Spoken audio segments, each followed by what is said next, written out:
What is good, Vibe Gang? It is your boy right here with another one. Guys, I promise you we're going to get the stands together. We got the stands together. I want to bring them in one by one, let them introduce themselves. And this is the extended family of the Vibe Gang. So please like the stream, share the stream, do all that. We're here on Twitch, we're here on YouTube. I'm going to get started with the first one. Katie! You muted. What's going on? Let's go! Yeah. Ladies and gentlemen, my stand sister Katie, the one with the costume. That's right. I didn't wear it tonight, though. That would have been amazing. Taking a break. Facts. Bringing in the next one up, and the Mr. King, Alex. What's up, everybody? What's going on, my brother? Not much. Love the background, bro. It's trending right now in the backstage. That background right now, that's amazing. Next one up.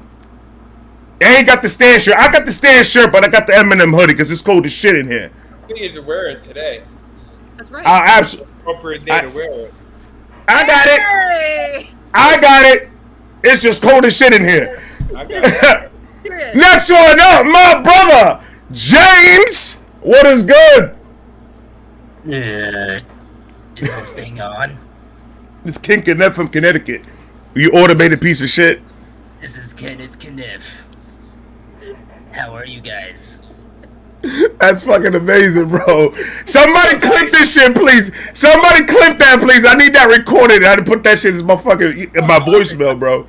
I do an impression of Ken at will, so if you want to talk, if you want me to respond in Ken's voice, I will respond as Kenneth Kniff. I got you. On this stream. I got you. And my brother, from you already know, this is Eminem's clone right now, ladies and gentlemen. I need everybody to put fire in the chat. My man, Zult. What is good? Caught you drinking. What's up, guys? What's going on, brother? How you doing? Great. I'm doing great all the time. How about you? I'm doing fantastic, my brother. I'm in Paris right now. I'm drinking my coffee. What time is it over there? My night. You drinking coffee? 12 a.m. Now you gotta put the coffee down. You gotta drink. You gotta just not drink nothing and go to bed. Uh-oh. Been working all day, bro. I'm not working tomorrow. There you go. That's all I need to hear. I took my day to be here tonight. Facts. I appreciate you being here, man. And my sister, 1J! What is good? What's going on, everybody? How we living?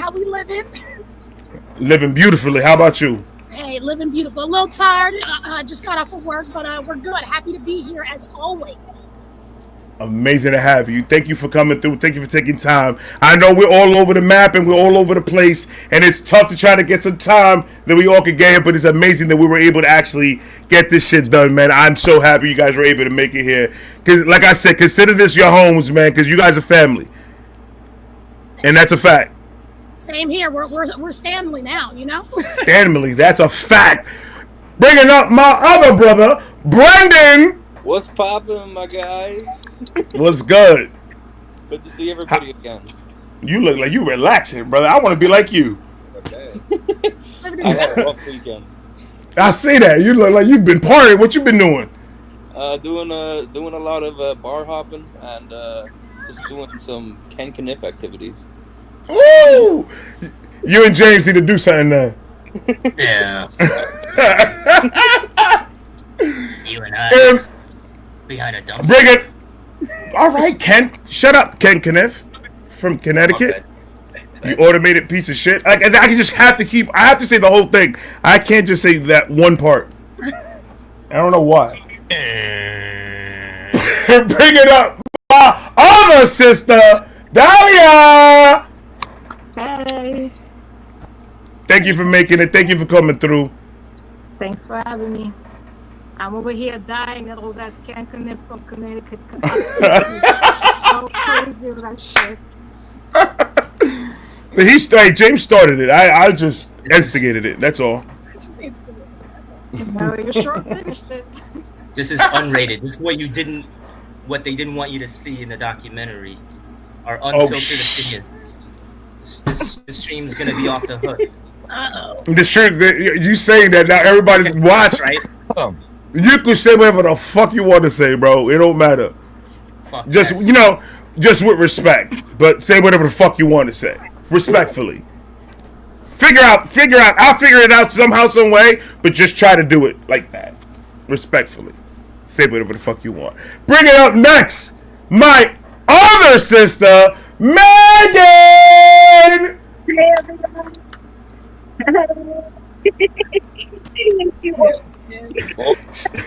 She said, "I'm not wearing the stand shirt. I'm having it in the back." Yeah, I do. I have it in the back. Can you all hear me? I can hear you. Okay, cool. You got the real red carpet behind you, huh? Hell yeah. These are sheets that I have like in my house that like separate rooms, and I go all the way, yeah, all the way. That's amazing. That's amazing. Shit. I love it. I'm trying to figure out what red I can put in my background. I'm trying to figure it out. I can't do nothing with this. I have to leave it the way it is. I mean, it looks good, so ain't no Thank you. Thank you. Facts. And last and not least, the one where you guys already know, because there was a bunch of people that were hitting me up in my page. They were like, "Is that girl with the tattoos gonna be there?" And I was like, "Bro, I don't know, bro. You're gonna have to tune in to figure it out." Well, ladies and gentlemen, Nikki. Hi. The girl with the tattoos. It has a This name. is it. The girl with the tattoos. I'm like, her name's Nikki, bro. Like, yeah, but she got the tattoos of M though. Like, that's exactly who she is. Yeah. I am so happy to have you guys all take the time out and be here and have this little reunion. Just, I got a couple of questions that a lot of my people wanted to ask. They have for me that I want to relate to you guys, and we're gonna just get this thing completely started right the fuck away. Hold on. Is that me? Do you guys hear that, or is that just me? Is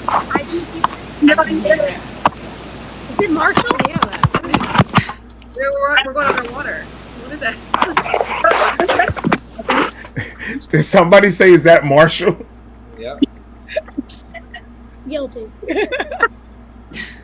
Listen, if that man pops up in this screen right now, bro, I don't know what the fuck I'm gonna do. Another one.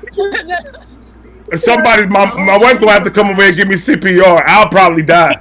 And that's probably gonna be it. I'm done. Yo, we gotta talk about that video, Ray, of when he did pop out and you just took a breather. You took like 5 fucking seconds in the corner by yourself with your head dipped, like you looked like you were praying. What were you doing? I told myself at that moment, don't do nothing stupid. That security guard is huge, bro. Don't do nothing dumb. I went to the corner and I said, Jesus, please help me on this moment that I need you. And I just get a little prayer. And I was like, oh my God, it actually happened. Like, it actually happened. I had to take that moment, like, to stay away from. Got you. It was too crazy. How am I the only one that didn't see the security guard? Like, Oh, no, I'm see sorry. the How? security guard and No, see- no, no. He was I- Nazi, he's I- 6'5" and I- 300 pounds. He was The shooting daggers videos, I at you. never like He was trying to kill us. was grilling me. If He was. looks confused, I would be dead. I watched back the video. I'm like, this guy, I didn't see this. Your sound is muffling. Brendan, you're muffling. Brendan's running around in the pillows and he's muffling the microphone. Stop trying to I'm- cover yourself with a pillow, Brandon. Oh my God. We're here for Whoa. you. It's not real life, that's Craig. Holy shit.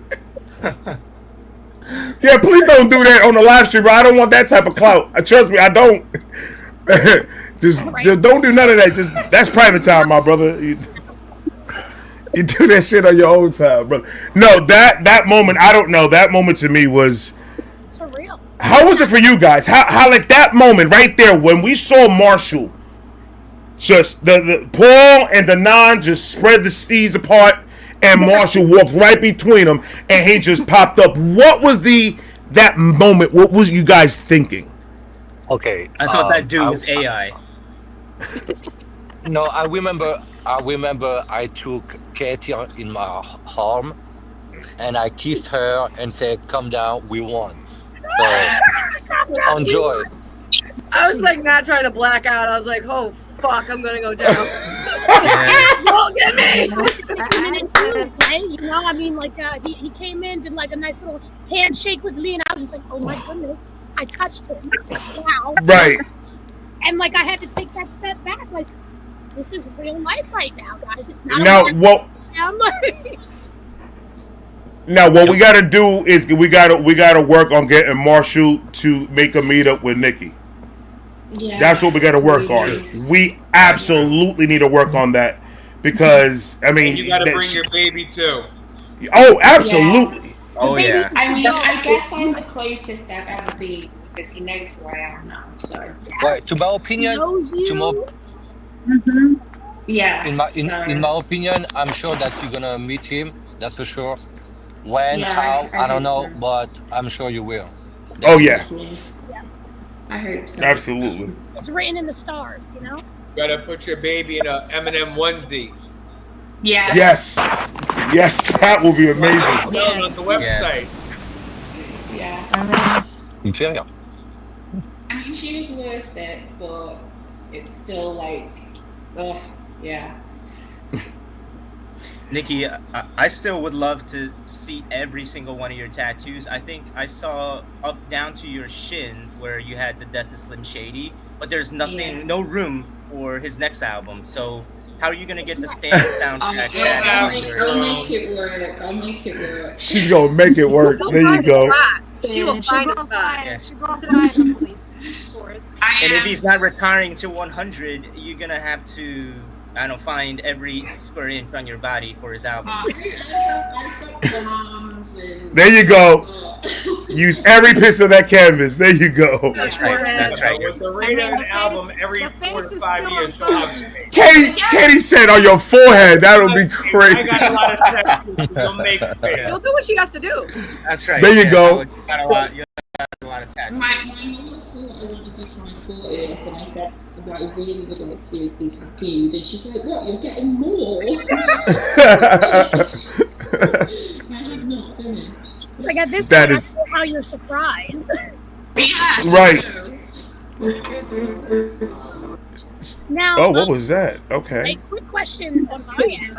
How Yeah. you feel being in the documentary, being in the movie? You know what I mean? Like, how has it been for you? I don't know. As a Surreal. nobody, yeah, it feels surreal to be in the documentary, and it feels surreal to have other stans reach out to me from all over the world that I never have ever met or dreamt of meeting, and tell me, "Oh yeah, I relate so much. He's my favorite rapper. I can relate so much to his music. His music has saved my life. I've gotten through so many hardships." But yeah, I mean, all I can say is Steve, Paul, I mean, they did their thing. They casted the right group of Absolutely. stans. Yes. They saw a spark in every single one of us, and we all brought something different to the table. So you know, pat Absolutely. yourselves on the back, every single one of us, for being selected out of the thousands of applications. So we deserved Absolutely. it. You hit the nail. Real quick, I want to bring in a stand that hasn't been brought up yet. Ladies and gentlemen, my stand sister, Brooklyn! What's up, guys? I'm in. Hey. I was missing you. Yeah, Brendan, for some reason is going in and out. Something's going on. I guess the phone. Glad you're here. So, yeah, we do have 3 other stands. Wait, I think we have Kyle, Ralph, and Crippa still in the Yeah. waiting room. Still waiting. Well, the waiting room is it was when people leave. That's when it starts filling in. Yeah. And stuff like that. So whenever they come up, I'll bring them up. Whenever their spot is open, I'll bring them up. The first question I got for you guys, and I'm gonna bring this all the way back. When you first got the Zoom meeting email, what were your thoughts? What was going through your head? You did the video, you sent it through, and now they send you this email saying you got a Zoom meeting screening call. What were you guys' thoughts? I didn't believe it. I didn't believe it. I low-key thought I was getting scammed. Me too. I think it's real. Like you're screening me, aren't you the scammer? Oh my God! I mean, for me personally, like I said, it was just I didn't know what the fuck was happening. I was stuck, but like I know how it felt. You guys, the way you guys were when we first met in New York, the energy was so surreal with all of us up there, and I was just like, I could just imagine how it was when they got that email saying, "Hey, you got this Zoom meeting with this guy that you don't know what the hell none of this is about. You just got to join this call and then just go with it." I was nervous as shit. I never got a Zoom email. Excuse me. I was gonna say as well, I didn't get the Zoom email. I submitted my application and then I got an email telling me like what everything was, the NDAs and stuff, and then it's me going into like New York City for the studio, and that was kind of like my first week. So like technically they could have still been scamming me. I could, like it could have been like, wow, I wonder what would happen, or like one of those. I dropped off the bus. Hollywood flight told me to do this, and now until the first day of actually filming, I still thought maybe it was a scam. I'm like, I don't know what kind of scam it is. Like, it probably is like, I gotta be a scam. Right? Yeah. What did everybody do for their audition video? Or I didn't have an audition video. I didn't do audition video. Would you do? They actually reached out to me. They just asked me. Asked me to send like what is it? Pictures. They just sent me to send 3 recent photos. I didn't do the 1 minute video or whatever. Really? That people sent. Really? Interesting. Okay. Interesting. That's I would have thought that it would be the same process for everybody across the board. That's crazy. Maybe it's how I never did that. I remember when I think on the socials, Eminem's Instagram posted, "Yo, submit 60 seconds of your audition," and I took the first 60 seconds rambling and ranting about how much I loved Eminem, and then I took the next 60 seconds and I rapped the verse horribly. There you go. To I guess the producers, and I rapped one of his leaked songs, which he's probably gonna kill me for because he hates leaked music.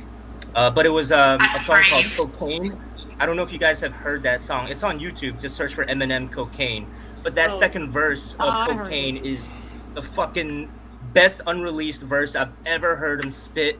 He is still at the top of his game. I highly encourage you guys to listen to that. So I tried my best to emulate and rap that verse. And I guess, the producers liked what they saw.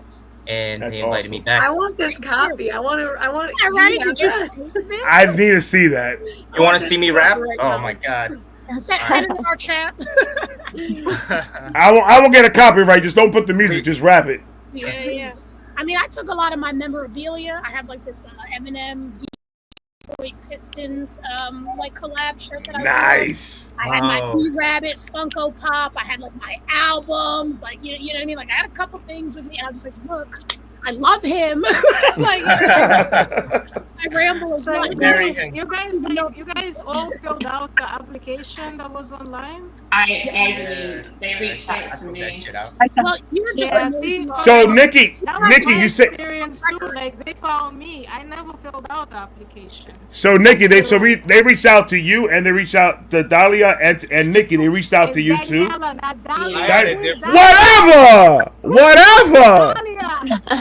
The whatever. Dahlia was an actress in Hollywood that got killed. And Diablo, why are you giving me movie history right now? Oh, Black Dahlia. We know that. We know about that. Yeah, so like that creeped me out because I imagined myself with the Joker smile. Yeah. Oh, shit. Like don't call me Dahlia, damn. I'm gonna call you D Money. I had a wicked similar experience to you, kind of, in my interview thing.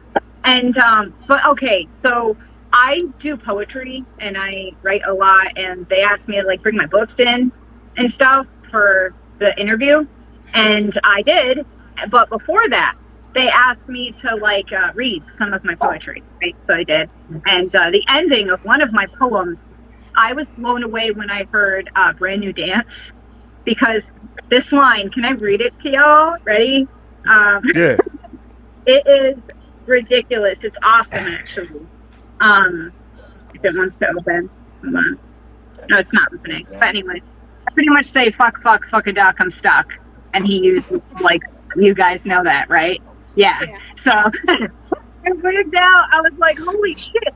It was too much. It was a massive coincidence. But I, like, flipped out. That's hilarious. Yo!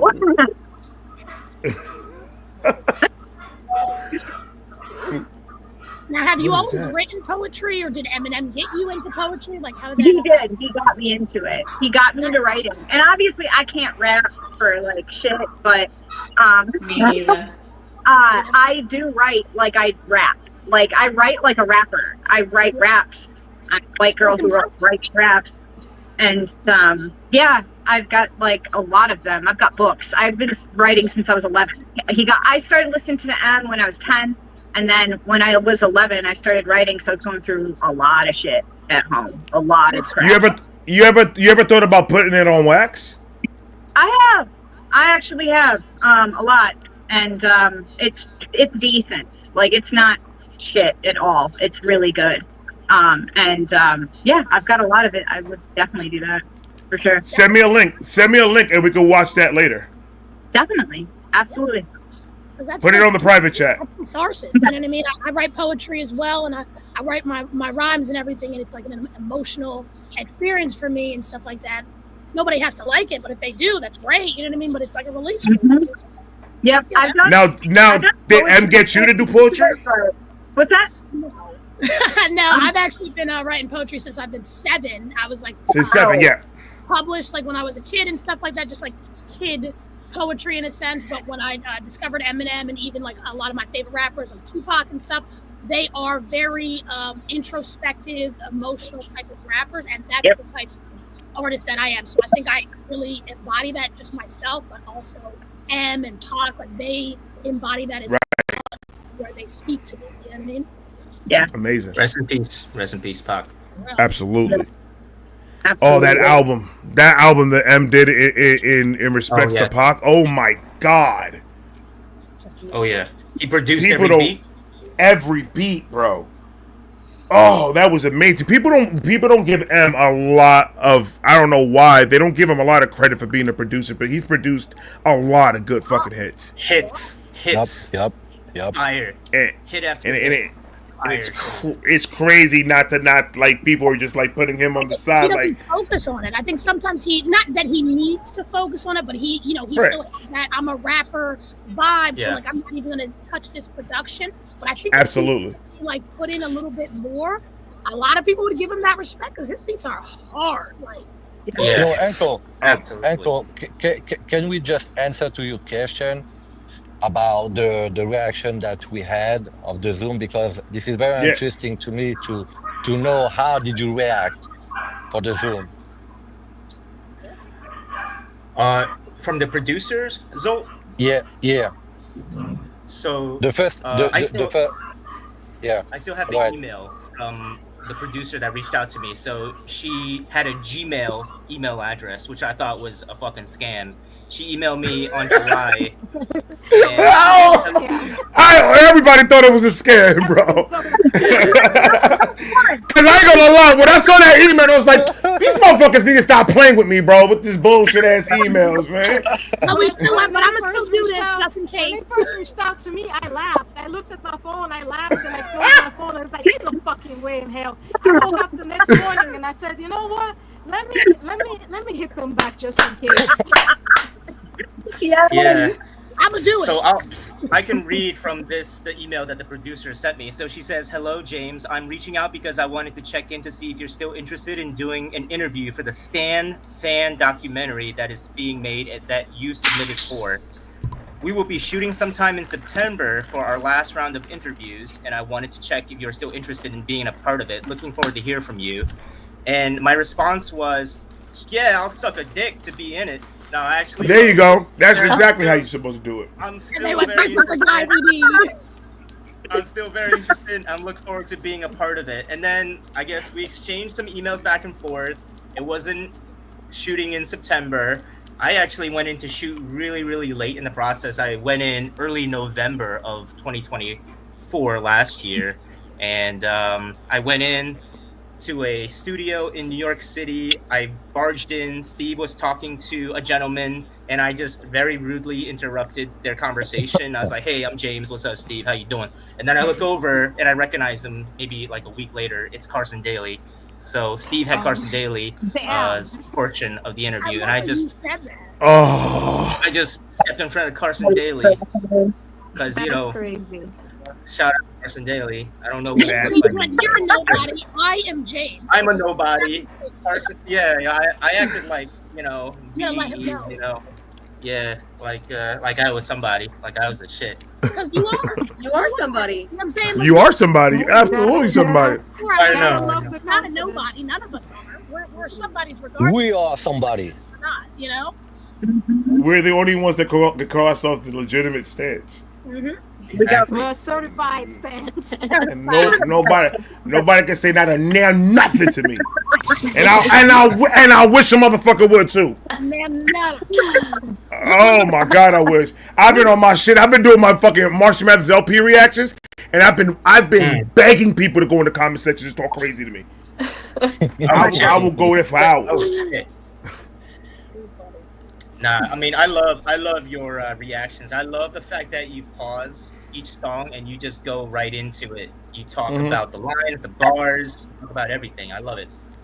It's fun. I appreciate you, man. Now, what was everybody's biggest worry getting into this whole thing? What was everything? Let's start with Katie. What was the biggest worry you had going into this? Like with filming or with filming? Going to New York and doing the whole filming thing. Well, I mean, I was so nervous about just going to New York in general and just like thinking like what the whole process was like. And like, even though when I filmed, I was like, am I going to be in it? Like, I still was not, my brain was not, it didn't really comprehend that I was in it until I saw it. Cause I was just like, it just seemed so surreal. But I was just worried what I said, to be honest. Cause it's like, I blacked the fuck out. I don't remember anything I said. Like, I just like, it was like a therapy session. Cause like, you can't really see anybody. You're talking through Steven like in the camera and you're just like pouring your heart out, and I'm like, fuck. I was actually freaking out. I'm like, I don't know if my family should see this. Like, what kind of shit did I say? And I was like so scared. Like, Zult saw it at the film festival, and I messaged him like, is there anything you remember I said? So like should I even have my mom go? Like, I was like so scared. So that was like, I don't remember anything I said. So that's what I was worried about. Like, I said some crazy off the wall shit. Like, especially like my question for him. Like, I don't know if that's gonna come up anywhere, but like that was, That's crazy because it's the same thing with me. Like, I didn't know nothing. All I remember is when I went downstairs from the elevator to go back to the hotel room, I stopped and I was like, did I fucking cry? And then I was like, oh no, they recorded that. Oh shit! And then I was like, I really hope they didn't get nothing else but a small little piece and leave it in. But no, they didn't. They got the whole the whole thing, which is dope. Is amazing. Brooklyn, tell me, what was it? What was it like? What was your worry? What fear did you have going into this shit? I feel like it's literally the same thing that Katie said. Like, I never worried about actually going through the process and being in the film. Like, I was just more so excited than anything. And of course, like, I still was like paranoid. I'm like, oh, am I actually going to be in the film? I don't know. We'll see. But like, I was the same way. I was like, after I walked out, my mom came with me for my interview, like when I did my interview in New York, and she was wanting to know. She's like, tell me everything, like every question they asked. And I was like, Honestly, I don't know. I really don't know. And it's weird because you were in that room and you couldn't really see Steven and you're just rambling and talking. And then it's oh my God, this could be something that the whole world sees. And I'm it makes you think about people who say stupid crap on reality TV shows. It's how could they do that? It's oh, I guess I see that. That's very exactly. Okay, I understand. Exactly. Oh my God. I thought I was the only one that felt that way. I was just I don't know nothing that I said. And it was worrying me this whole entire year. Yep. Yeah. I didn't remember anything. The parts that they put in, I thought they were gonna put other the parts that they picked. Somehow I was okay, I can see, but I thought the other parts that weren't the other parts I filmed, I thought for sure were gonna be in there. So it was kind of a flip flop for me. Yeah. So much when you are passed to the camera, you know that this is it. Right. You know this is real. Brendan, talk to me, man. I don't think he's in the chat. He can't. He's not? His sound is he was in and out or something. Yeah, he's in and out. He'll go in. He said he'll rejoin when someone leaves. All right, Alex, then you talk to me then. All right, so my process was completely different than everybody's here. Actually, Brandon had sent me a message the morning the link went up and asked me if I was going to do it. And my initial response was no, because I don't like really participating in anything that has to be social. It's not that I'm anti-social. I've done it before with other people, and it kind of I get the bad response, So, and the funny thing is, I was walking my dogs, and I'm walking my dogs down the block, and 2 doors down from my house is Paul sitting outside, 2 doors from my house. So I look over, I'm who the fuck is this guy sitting in this big ass truck? And he rolls down the window and says, "What the fuck you doing here?" I'm I live here, jerk off. So, and he's on the phone with his wife. His wife knows who I am. He knows. He lives in my neighborhood. He lives a couple minutes from me, actually. So he goes, "Did you enter the contest today?" I'm no. He's Marshall was going to be mad that you didn't enter. He's going to really want you to be in it.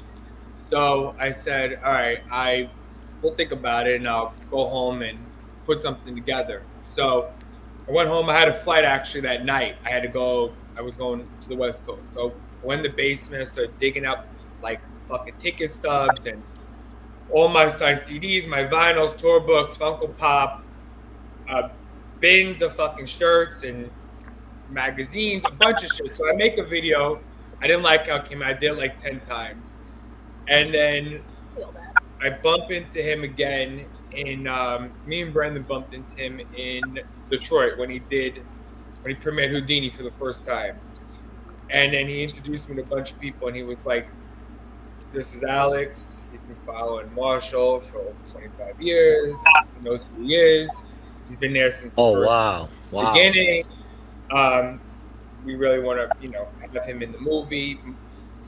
Marshall, knows him, blah, blah. He's gone all over the world to see him." I'm so I'm all right. I don't really like the tension. I really don't like to overshare either. I'm kind of more of secretive and certain moments just keep to myself because the internet kind of ruins everything. Overexposure. So I went, we hung out, I got to meet all these people. So then I got an email and a phone call, and they're you got to come to the studio. So I came to the studio in New York. Me and Brendan had the same day interview. I came with a bunch of shit, pictures, and all my ticket stubs and whatever. I brought pictures of him and a lot of things. So they interviewed me, but it wasn't exactly what I thought it was going to be. Prior to what the interview was, to the filming, to the movie. One thing that's clear though, and he's not on here to be my witness, but in hindsight, over a year ago, I had said to him I knew exactly in the moment when there'd be a premiere that exactly what was going to happen, and I literally told him over a year ago when we were doing the auditions. I'm when he came out, I knew it was going to be exactly that. Not with anyone telling me though. This is because I've been around a lot of famous people in 25 years of my life. And I knew exactly how it was gonna, pan out. Like being the curtain and open the door and like, surprise and like, I knew that was gonna happen or whatever. But the whole process was way different than I thought it was gonna be, and not even just that, the whole direction of the movie, because you guys all did your parts at different times. It was like me, Brennan, and like one other person. It was like some girl she's from another country, and I think she said that M taught her how to like speak English from his music. So we were there, and we all had like our little time slots. I was just like eating snacks and drinking water, and sitting there showing the girl on my phone like pictures of me when I was like 12 years old outside of TRL, and my autograph collection, just a bunch of shit. So like, I really thought this was going to be way different than what it actually turned out to be. And my part was like, was in a green room, and the guy is like, the director was in the fucking wall, like you couldn't even see him. There was like staring into like staring into a little box. I'm like, he's talking to me. I think I'm like hallucinating. Like, where the fuck are you, dude? Like, just like staring in a room that's like 120 degrees, and like, so I brought like a whole bunch of clothes to change it, and they're like, no, we want you like in the black beater because like, you have a lot of tattoos like him, and like, we want to like make you represent that. So I don't know, like I feel like my story wasn't really told exactly how I wanted it to be. I do like the part that like I do like that he came out and he got to say hi to everybody, and everybody got hugs, and almost everybody got pictures, and once I asked for a selfie, I mean I took like 7 people's pictures. I made sure to try to help everyone get a picture, get their own solo picture, because we still have not got any of the high quality photos from Mr. Jeremy, which everybody should send a DM and tap into. True. But no, I mean my thing was completely different. Like I was asked to do it. Like I've seen Marshall since '99, and I've met him many times throughout the years, and gone. I was just about to ask you that, how many times you met him. Yeah, a lot. I don't have an exact number because I've seen him a lot of times. Like there's You times didn't where count. I'm sorry. You didn't count. I didn't count because for me it's like it's not a meet when I see somebody. Like if Right, they right, know right. me, like if they know of me or know me by name and face, not like a meet. It's like, hi, I'm seeing you again. So it's like like I know all here now. So it's like we're not meeting for the first time. We all now know each other, exchange words, except you. I mean, you live overseas. I wish you would have been able to have the opportunity as well. But I've seen everybody in person. We all spoke. So for me, it's not like I've already met everybody. You know what I'm saying? Like, so with people like that, and it's just funny because Paul was on my block, and I happened to just be walking my dogs at that time. It was like that's crazy. It was like The universe. Yeah. It was like That's May. wild. It was like 70. It was like 70-something degrees. It like finally like cooled down. I'm like, all right, let me walk the dogs. And I just look over and I see this big guy and like 2 houses down. I was like, what is he sitting in the car like outside my house? And it just It's like, hey, you gonna be in the he came like pulled up on you. Hey, you gonna be in the. I know. The funny thing is, I live in Jersey, so I bump into him and his family like constantly, like wow, quick check, pop call. I bump into him gas station, like no joke, and like he lives like 10 minutes from me. But I think it was just more of a fate thing, that because I was walking the dogs at that fucking exact moment that he was there, and he was on the phone with his wife and talking, and I was like, oh, he was like, yeah, he's like, you better do it, and I was like, people could be like, that's hilarious, all like bullies and trolls, and like as soon as I posted the picture, and I mean you can't even see my phone, but as soon as I posted the picture and shit online, people just started going like crazy and like saying stupid shit. I'm just like, I'm too old for that. I don't have the energy to do that. Like, I've mingled with a lot of people in my life, and I do media, so like I just don't appreciate it. Like, people weren't there, they don't get it, but it was an experience. There's a lot of things I would change about it, though, to be honest with you. There's a lot of things I would change. That's yeah. And Nikki, how about you? How about you, Nikki? How was your recording experience? Well, I remember asking Stephen, like, are you going to portray us all as crazy? I was really worried that, like, because that's what people think of me. Oh, baby. So, yeah, I was worried, but I think, like, they did the complete opposite, which is really nice. Yeah. But I'm going to jump out and let somebody else come in because it's like 10 past midnight here, so... Okay, Nikki, thank you so much for taking the time. I appreciate you.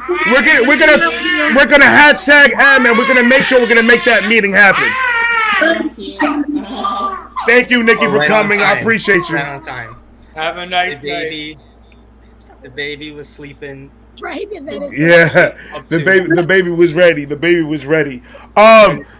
Who had them come to the house?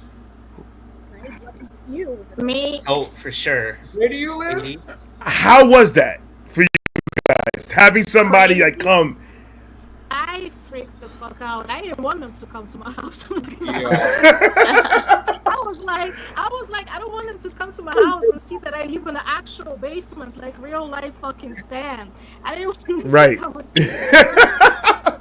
Well, we got somebody new coming in, ladies and gentlemen, from the Stan movie, a Stan, our sister, Kippa. Hello. Hi. How you doing? I'm good. Thank you for taking your time and hanging out with us for a little bit. Of course. We were in the middle of asking the people that they went to their homes to record. How was that? How was that feeling of somebody coming to like their personal space and recording? And I know for mine, it was like there was a lot. I had to go pour a cup of coffee 1,500 times, and I was like, it's cold at this point. Like I can't even drink it. And it's just like, it was so much, but it was like so surreal that I'm like, yo, this is actually happening. Right. How was it for you guys? Was that your house that they filmed at? Because you have a nice fucking house. You have a nice fucking mailbox. Oh, you wait, trying to steal sorry. her mailbox, bro? I couldn't hear you for a second. But, wait, what did you say?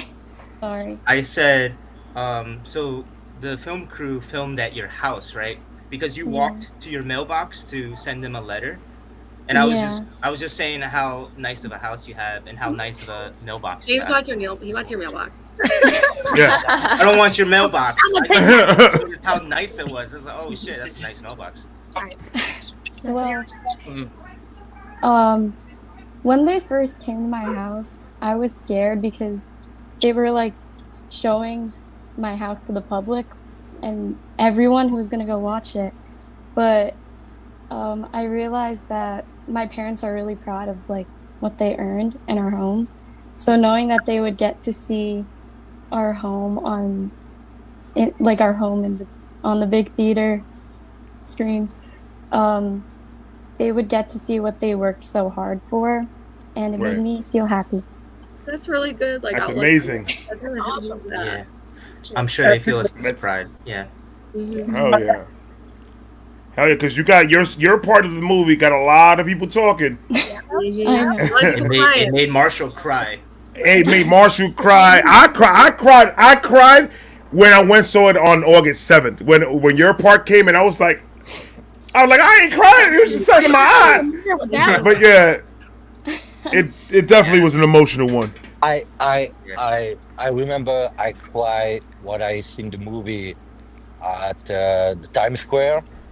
I was alone, and I don't like to cry in public, so I wanted to go to see the movie alone. And when I saw everybody with your story, guys, with a lot of emotion, that was just beautiful, and that made me cry because we have all different story. Right. Very beautiful, and that's why the movie is very, very great. Yeah. No exception. Absolutely. Absolutely. All right, this is going to be the fun question.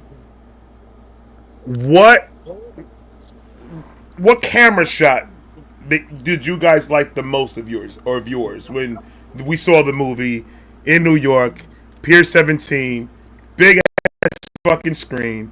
What was that part that you were like? It was you, and you're like, okay, I'm fucking with that part. That was actually fucking dope. I mean, for Zult, I mean, there's so much. Zult got a whole section. I can talk for 2 hours, but to answer to your question, maybe when I was in New York with all of you, because to meeting you guys was very.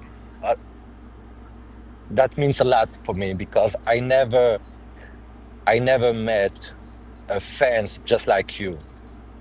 That's true. I met a lot of crazy fans after 17 Eminem Show, but fans like you, that was very crazy. And I seen the movie first, so I knew your story when I was with you guys. So right. That's a lot of things, you know. But yeah, being with you and to know that Marshall was there, to meeting his fans, that was beautiful. Not to see Marshall, but to see the fans happy. Right. The whole experience, the whole entire time. It was that moment. That moment was like, I'm pretty sure for everybody else, it was I had fucking goosebumps going down my spine. Like I didn't know what to think. It was surreal to actually. Perfect day from start to finish. Like being around everybody, meeting Eminem, like around you guys, like, and just I want that day over and over and over again. I want to relive it. It was like me and my wife were even saying it after everything was said and done, and we were walking away to the hotel. I'm like, today couldn't have been any better. Mm-hmm. The way everything just went down from the moment we get in there to the VIP tent and all the way into when we went inside and all that. Ladies and gentlemen, my brother Ralph. There he is. What's up, guys? Sorry, I was watching the thing. I just wanted to say, I didn't mean to interrupt your conversation. Sorry. You guys. No. You do what you got to do, my brother. How you doing? I'm doing good. I'm just so glad to be here. It's awesome. Absolutely, bro. You family, brother. Yep, Stanley. It's amazing. Yep. We need. That's the brand new term. We're gonna have to get that one to the Webster dictionary too. I'm looking at the chat right now. Everyone's so nice. You got a great moderation team.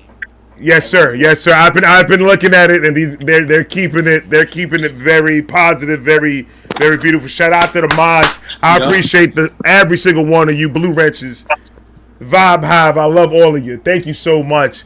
Ralph, I gotta go back and I gotta go ask you the experience, brother, from start to finish. Give us a rundown of how it was for you, man.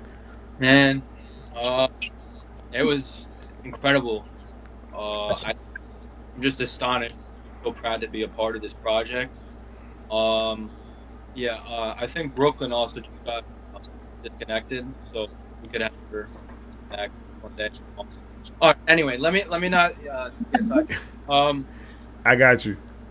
It was a great experience. I'm so proud to be a part of this project. I'm honored. I was running a fan account, right? So I'll tell you guys my process. So I run the Eminem data on Twitter, right? Or formerly known as Twitter, now it's called X. So I run this account, and it's about like my main purpose is to grow Eminem's legacy and to really just represent the stan community very well, and just show love, to Eminem and all the stans, and just keep informed on things, and just not to not show negative aspects of like stans and standum and fandom. So kind of I feel like the main purpose as to why I got into this documentary is really just show the positive aspects of what stans can be, and there's just a lot of good. And I feel like, especially with Eminem's fan base, we get treated like negatively. I feel like I would say sometimes, and like people try to put a bad light on us. So I feel like they thought I was a good pick because I'm just trying to promote his legacy. I'm trying to really show like Eminem's music and people's music could have change in life. So like it was such an honor to meet Eminem, and this guy literally saved my life. I was going through such a hard time during middle school and high school, and I can't thank him enough. Even though he probably doesn't really know that, I tried, like when we met Eminem, I tried to like say you saved my life, because I literally want to be talking to you guys right now without Eminem. That's so a fact. It's an honor to be able to especially connect with you guys, because you guys could understand, because like where I'm from, like in my old high school and middle school, I didn't really have like a lot of people. Like everyone was listening to like the SoundCloud era rappers. People, like some kids used to think like listening to Eminem was kind of outdated, but like because they're kids, right? And they didn't grow up. But I grew up listening to Eminem since I was a little boy. So, yeah, I really became a stan back in 2013. But like I grew up listening to him on the radio, like like Relapse era. I mean, and I found that it's comforting. So, yeah, it's just I don't know. It's an honor to be a part of this, and it's an honor to be in the documentary with you guys, because you guys are like, I believe, incredible people with incredible stories, and yeah, it's just and I just want to say, like, I didn't even think I handed in my submission, and I mean, I do have a lot of merch, and I do have like a lot of things, but I was like, there's got to be a lot of other people that have more stuff than me. But I was very surprised. But I was very surprised that Eminem on Twitter, like I want to give away or something. So I have an on X, and yeah, I mean, I guess Paul kind of knows me. He's in the Eminem community on X that I run, that I moderate. So, yeah, it's crazy, like how things could go along. I mean, it's just such an incredible experience, such insane. I mean, during the recording process, I did record for pretty much a pretty good amount of time. I'm so grateful for the clips that I have. I only got like 2 or 3 clips in there, but my main story, what I was trying to convey is like Eminem defined stan culture as what it is today. So it's just incredible, and I'm just glad to be a part of this documentary that represents us so well. So absolutely, I agree with you 110%. The way they portrayed the fan base. Yep. I loved it, because I mean I didn't know anything. We didn't know anything. We could just guess by the questions they were asking us. We could just guess at that point what the movie was actually going to be like. But the way they put it, that they showed the human side of everyone, and the human side of Marshall, and the human side of the whole situation, with the music connecting everything together and connecting us together with him. It's just, that is why that documentary is doing so well, and it's one of the best documentaries in 2025, period. Maybe in the fucking lifetime of documentaries, because it portrayed and it took someone's understanding of what a stan was to what an actual stan is. Yeah. Real quick, I just want to agree with you, Ray. Yeah, he's the reason why I want to do music. When I want music, because I make music and I DJ. So he's the real reason why I try to convey my music to other people the way I want it, the way it speaks to me. So I was so inspired by the way he speaks to other people's music and the way it spoke to me. I speak out and show like it's okay to feel this way. I want to put emotion into my tracks. I want to put emotion into what I do. So the way he does. So he's just such an inspiration, and it's just incredible. That's amazing. That's truly amazing, brother. Real quick, yes. But Paul's waiting here, so I'm gonna hop off there. I've got to call up myself, and I want to get Colin and everything. But thanks, guys, for having me. It's an awesome experience, obviously. 1J. special day, guys. So I love y'all. I love y'all. Good seeing you. 1J, we got 1J. I'm gonna try to bring you back up here.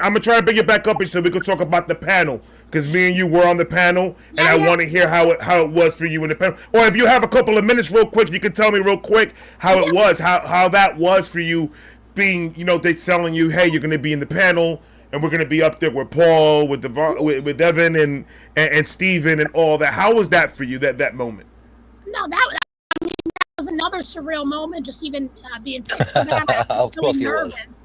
But it was very exciting being there and just having that moment and answering the questions. I kind of wish he stayed after he introduced the film so he could be on the panel with us. But you know, that's right. But it was cool, man. I think it was just so. I think we all can relate to it. Like I felt like we were all relatable with everyone there, Paul and Steven and Devin and stuff like that. They treated us as individuals, you know, knowing even, you know, where the security guard might have been looking at us like, look, I saw the music video. You could be crazy. I'm watching you.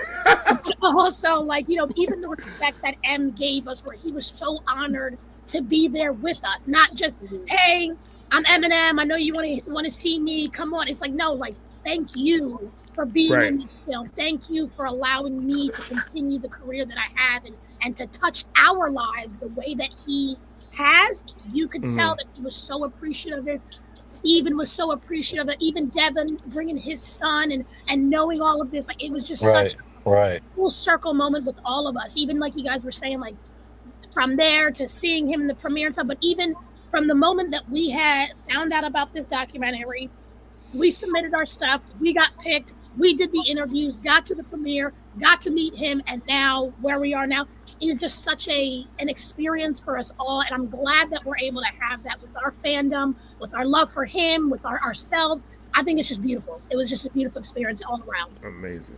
1J, thank you so much. Very eloquently put, madame. Yeah.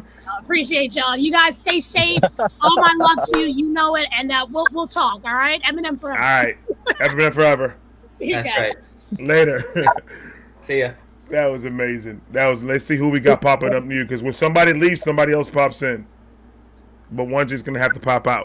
All right. So the next question that I got, we had to sit on this for a year. Yep. For a whole year. That moment for you guys, what was that like? To not being able to talk about it, not being able to say nothing to nobody. It sucks. Such a relief when we finally could. But at the same time, hold on. I just want to say I couldn't honestly. Okay, I didn't really have anybody to tell anybody anything. I don't really have friends, so that's why I just want to say thank you for being my stand-in, because now I feel like I actually have people like that are like awesome. And absolutely, I don't have anybody to tell except for like my husband. I still haven't told everybody. I got somebody coming in. My brother, Brandon. Hey, I'm back. You're back. What's going on, bro? No, you got a lot of questions. You got a lot of questions to catch up on, brother. I know. Give me the rundown. Do what Ralph did. Just give me the rundown. What you feeling? Honestly, I'm incredibly humbled to be a part of the project, and it was such an experience for me to be able to like see it on Pier 17 screens after a full year of trying to keep it a secret. That year was rough. I couldn't, like, every time somebody even brings it up, like, didn't Eminem do that Stan documentary? Like, no, don't talk about that, man. You saw the game last night. I changed the subject right away because I don't even want to get into it. That's what was hard, because so many people were like, Katie, you applied to that, right? Like, you're going to be in it, right? Like, you applied. Like, so many people in, like, my area, like, would reach out. They're like, you did this, right? I'm like, yeah, I applied. We'll see. Like, yeah. I even brought my friend with me to New York, so, like, I'm not going by myself, and I didn't even tell her what it was for. Because I was like, I don't know, I can't tell anybody. So I literally just made up some bullshit story. And then when it came out, I was like, remember when we went to New York? Yeah, we weren't really there for that reason. I went to go film. And then I met Zult there, so we all hung out and went to a bar after, and she was like, how'd you run into this guy? And I was like, I thought when I saw you I thought that you working for Steven. I didn't know you was for the movie. And then Steven say, no, she that's her turn. And I was like, what? Wait. And I heard her accent from Detroit. And I say, you from Detroit? And she said, yes. How you know? Because your accent, you talk like someone from Detroit. And I say, yeah, I'm from Detroit. And I say, wait, hold on a minute. Why I never met you before? Because I've been in Detroit a lot of time. And I didn't see you in Detroit for the Eminem Show, at the party, anywhere. And we met in New York for the first time. Well, I remember I knew you though, because I'm like because he came to Gilbert's when I was working there and did a YouTube video. And Okay. This guy screaming, he was a big fan. I was like, oh, he's a big fan, huh? I'm like, I'm a big fucking fan. We're like, Katie, you guys are fucking competition. So it was a running joke when he was there, and then like we literally are there the same day to film. It's just like crazy how the universe. Yeah, that's crazy. Yeah, it's nuts. Yeah. Detroit what? Nikki came to Detroit what? too when I waitressing. Nikki like came in too. I met her prior. Wow. She came into work, and I was just like, it's so crazy how that place has brought me. Like years later, we all meet. Crazy.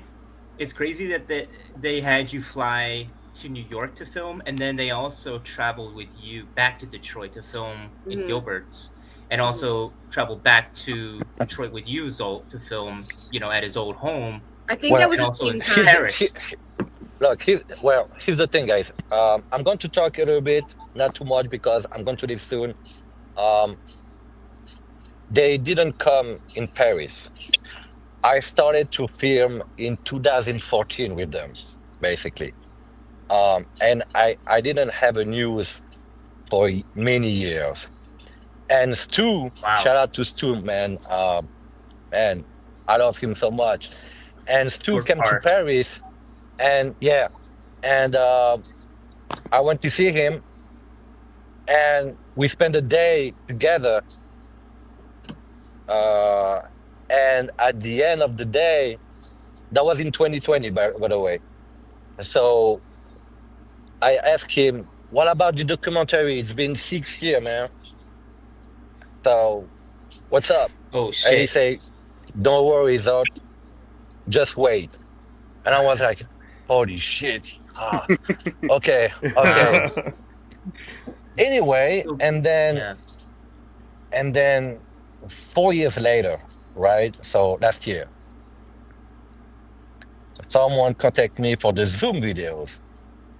And I was like, I didn't do the thing like you have to send something on Eminem.com or whatever. When they say we try to find a fan something, I didn't send anything. But they contact me and say, yo, this is for the documentary, we want to make sure. And I was like, why I have to do this? Because I already been selected 6 years 10 years ago. Because this is the rule. So we did the Zoom video, blah blah blah, and couple months later they told me that okay, we got you. So I was like, okay, cool. That's crazy. I mean, like I say cool, but at the moment that was crazy. Like I didn't really realize. Right. But yeah, man. A lot of to say. But they were supposed to come to my house in 2014, but they didn't. And then they didn't come to my house. But that's cool. I mean, the movie is great. Like the movie's fucking amazing. It's an amazing movie. Yeah. Megan, talk to us, Megan. Talk to us. I gotta head out. What's up? You tell me. What's up? I know you put in the private chat that you had to leave. So just real quick, a rundown on how the experience was for you. It was life changing. honestly. In order to like, okay, to thank the man who literally got me through like the darkest moments of my life, and boy, have I gone through some really dark moments in my life, like a lot. Like my parents are dead. Like everyone in my life has like been like liquidated. It's been ridiculous. So, yeah, I also went, through my own crap with just life. And yeah, he got me through everything. And so in order for me to like be able to walk up to him and just shake his hand and literally just say thank you, I can die now. Like I can die happy. Yeah. So the whole experience was just like life changing and life altering, and it's something that I'll remember for the rest of my life, like truly. Absolutely. And it's changing other people's lives. I just want to say I'm a certified peer specialist. I work in like addiction services and in mental health, and I'm already seeing a change in the people that have contacted me from like all over the world, and just being like, your story resonated with me. It's helping me so much. And it's kind of cool to know that his story helped us, and now our story is helping other people. So that, yeah, it's been a really, really wild, really cool experience. That is incredible. That's amazing. That's amazing. Yeah. He's had, and I saw that, and I like the way they made it a point to really put that in the movie too, that to show the effects that he's had literally on our lives. Yeah. Each and every one of us. It was just amazing. It was a well put together movie. Like they even asked us, I don't know if they were doing, but they were asking me the whole time, did you like it? Did you like it? Was it good? Did you like it? And I was like, it was like one of the most amazing documentaries I've ever seen in my fucking life. Yeah. I seen someone saying that he didn't like the fact that Eminem didn't meet the fans during the documentary. Yeah, that's the only thing that I seen, but But he did though. People don't know Yeah, that. he did. Well, somebody in this room posted the picture when they shouldn't have, when it was supposed to be a surprise. Sorry. Was it you, Brandon? Yeah, I was guilty as charged. Like in the video, I think it was Ralph's video. Is he still here? Yeah, Ralph. Yeah, Ralph is here. Ralph took a video, or it might have been somebody else, and I'm snapping pictures with people, with M, and he's like sitting in the background. He's like on fucking Twitter and like Instagram and fucking Snapchat. No. Matt Marshall's like an arm length of him. I'm like, bro, like live in the fucking moment. You're never gonna get this again. Right. Like, you're most likely never gonna have this moment where you're gonna have this fucking man, all of our idol, in the room at arm length, and you have the phone. You're like fucking on Instagram and shit. Yeah, that's wild. I will admit. Yeah. Snapchat. That's crazy work. Like, bro. Yeah. I mean, I was there filming him when he was talking to us. I got some pretty, I would say, golden clips of him just talking to us. Now you got some good videos. You got one of you guys got a video of him like next to me talking to me, and like everybody had like there's not that many people in the room. There was a lot of I just can't wait videos for the professional pictures. I hope we get those. I just really hope. Oh yeah, it's all Jeremy. That would be so dope. Right after the stream, we're all gonna go harass Jeremy. Yeah, ladies and gentlemen, I like to bring in. I would like to bring in another Stan brother, my brother Kyle. Guys, what's up, man? Hey, Kyle. What's going on, brother? Good to see you, brother. Thanks, man. You guys hear me okay? Oh yeah, we can hear you perfectly fine, man. Alright, cool. So tell us, brother. Like now, you got a lot of catching up to do. Start from the beginning. Say something funny in the middle, and let's get to the end. What's going on? How was it for you? The whole experience, getting there, meeting Marshall, the whole shebang. Man, so yeah, just starting out.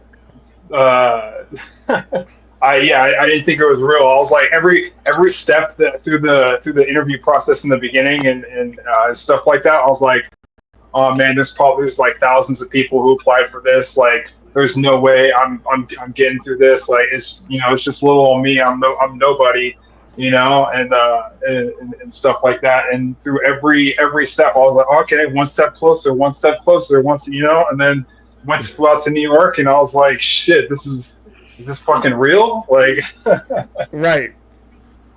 I think I saw you. I think when I was going, you were getting there, or you were leaving. I forgot where it was, but I know I saw you. Okay.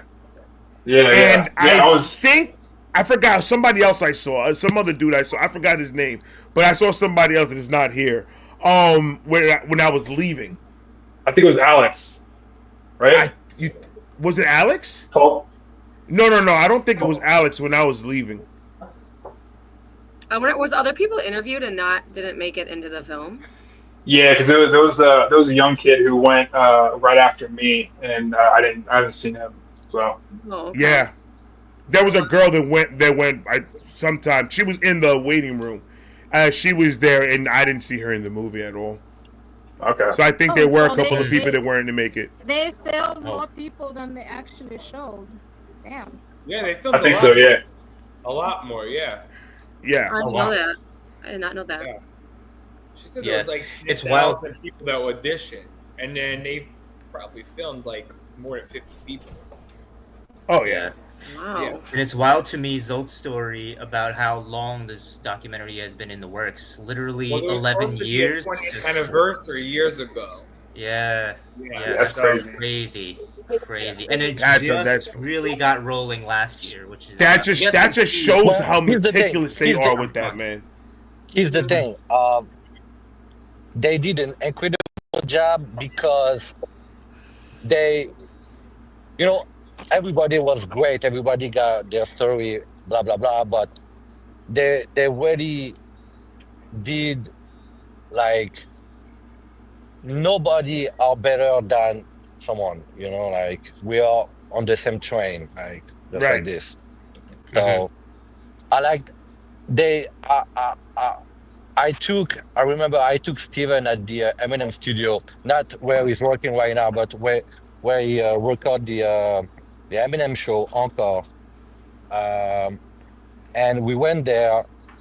The guy who is in the studio, he took the first Eminem Grammy, and they didn't put anything on the documentary because maybe it was too much. It wasn't about me. It was just something that I want to show. I thought that was a good thing for the documentary, but it wasn't about me. So they really took the moment about my story, and that's a great idea. Yeah, they could have done a whole documentary just on you, Zult. But just for context, that was Jake Bass. Shout out to this man. Son of the Bass brothers, who was FDT. Yep. That's right. Yeah, got it. Kripa, how was the whole experience for you from beginning to end? How hard was it first to not tell none of your friends or your family? Well, your family would know, but not your friends. Well, how was it to keep that a secret? Well, I was honest with Steven. I told him that I can't. I have to tell the story to my brother, just my brother, not even my friend or anybody else, just my brother. So your brother's the only one that knew. How about you, Kripa? How about you? Who knew? Who didn't know? Well, my best friend. It was really hard not to tell her because she's like my sister. But right. I was like, it would be better to keep it a surprise instead. Right. And like, it was easy. This sounds mean to say, but it was easy to forget about it because I had so much schoolwork piled up that I would think about it randomly, but it would not really hit me at the moment. But when it first like actually came out with all the trailers and stuff, I was like, oh my God, it's real. Time goes by though, you do forget. Like, oh my God, like it's so surreal that you're like, did that even really happen, or did I dream? Right. I know. When I started seeing the trailers come out, I was just like, oh, so this is happening for real. Oh, like okay, so this is actually happening. One day, I was at the gym and Zult sent me some trailer when I was in my costume or a picture of it, and I literally just jumped off the fucking treadmill. I was like, "Are you joking me?" I'm like, I'm gonna pass the fuck out. That's how I knew this shit's serious. Yeah. When the marketing machine behind it started, on our behalf, advertising this documentary. I was like, oh shit, now it's getting serious. Right. Millions of people are seeing this trailer. Now the crazy part about it is I didn't know that it was going to be in AMC theaters. I only thought it was going to be through Paramount, and that's it. Same. I never knew there would be a limited theater run for a weekend.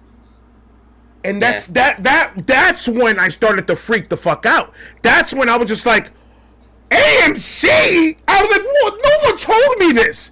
I'm like, oh, I cried? I kept on going back to that. I started losing my mind. Like, don't do this to me. Not an AMC thing. But it was just like, oh, it was like, so that moment I still am trying to deal with right now. I'm just like, oh, we were in AMC theaters, guys. And it was crazy because I saw it in theaters too, a second time in theaters, and it was crazy to see people sitting in the theaters watching. Yeah, like, they were actually. I went my family. My family was telling everybody, "Well, that's one of the stands right here." I was like, "Don't do that! Don't do that! Don't do that! Don't do that!" Fuck up. I'm going to leave right now, but I'm just going to say one more thing, that when I was in Times Square to see the movie, at the end, someone came to me and he cried. He took me on his arm and he cried and he said, thank you, and thanks to everyone who've been part of the project. And man, that was his birthday, so that was incredible too. That was amazing. Yeah. Nah, that's crazy. That's amazing, yeah. Yeah, guys, I have to go. I'm sorry. So, you gotta go to sleep. Go to bed. I'm fine. I'm fine. I'm fine. Just I have no battery right now. That's why I have to go. All right, brother. I love you, man. Thank you for coming through, man. I appreciate you. Back to the US. No, thank you too. Thank you too. We'll be here for you. You guys are incredible. Just, all right. Shady for life. Much love, peace. Peace. And keep in touch. And I hope to see you very soon, guys. We need to do a actual barbecue meetup one day. We gotta plan that sometime. Yeah. Definitely. Yeah. We could do it in Detroit. That's a fact. Okay. Well, I have something to do with Megan in Detroit. That's the only thing that I can say. Surprise. Oh, right. Okay. Yeah. Okay. Right. I got you. All right. Well, as you know, this is a music reaction channel. So any music, please send my way. And when you guys come here, let me know. I will, definitely. Of course. Yes. All right, my brother. I appreciate you coming through and taking your time, man. Thank you, my brother. All right, man. Bye. All right, man. Much love. Bye, Zult. Bye. I just want to say one thing. Talk to me. What's it called? So to add on to like me keeping that a secret, I was in the middle of class, right? And I get an email, and I'm like, what is this? Like, this is a random person that has my email, and I was like, oh wait, it's for the thing. And then I see, and then like I set up a Zoom call and all that, and I was like, oh my gosh, all right. So I was in class freaking out, and all my friends were like, what the hell happened? Like, what's going on?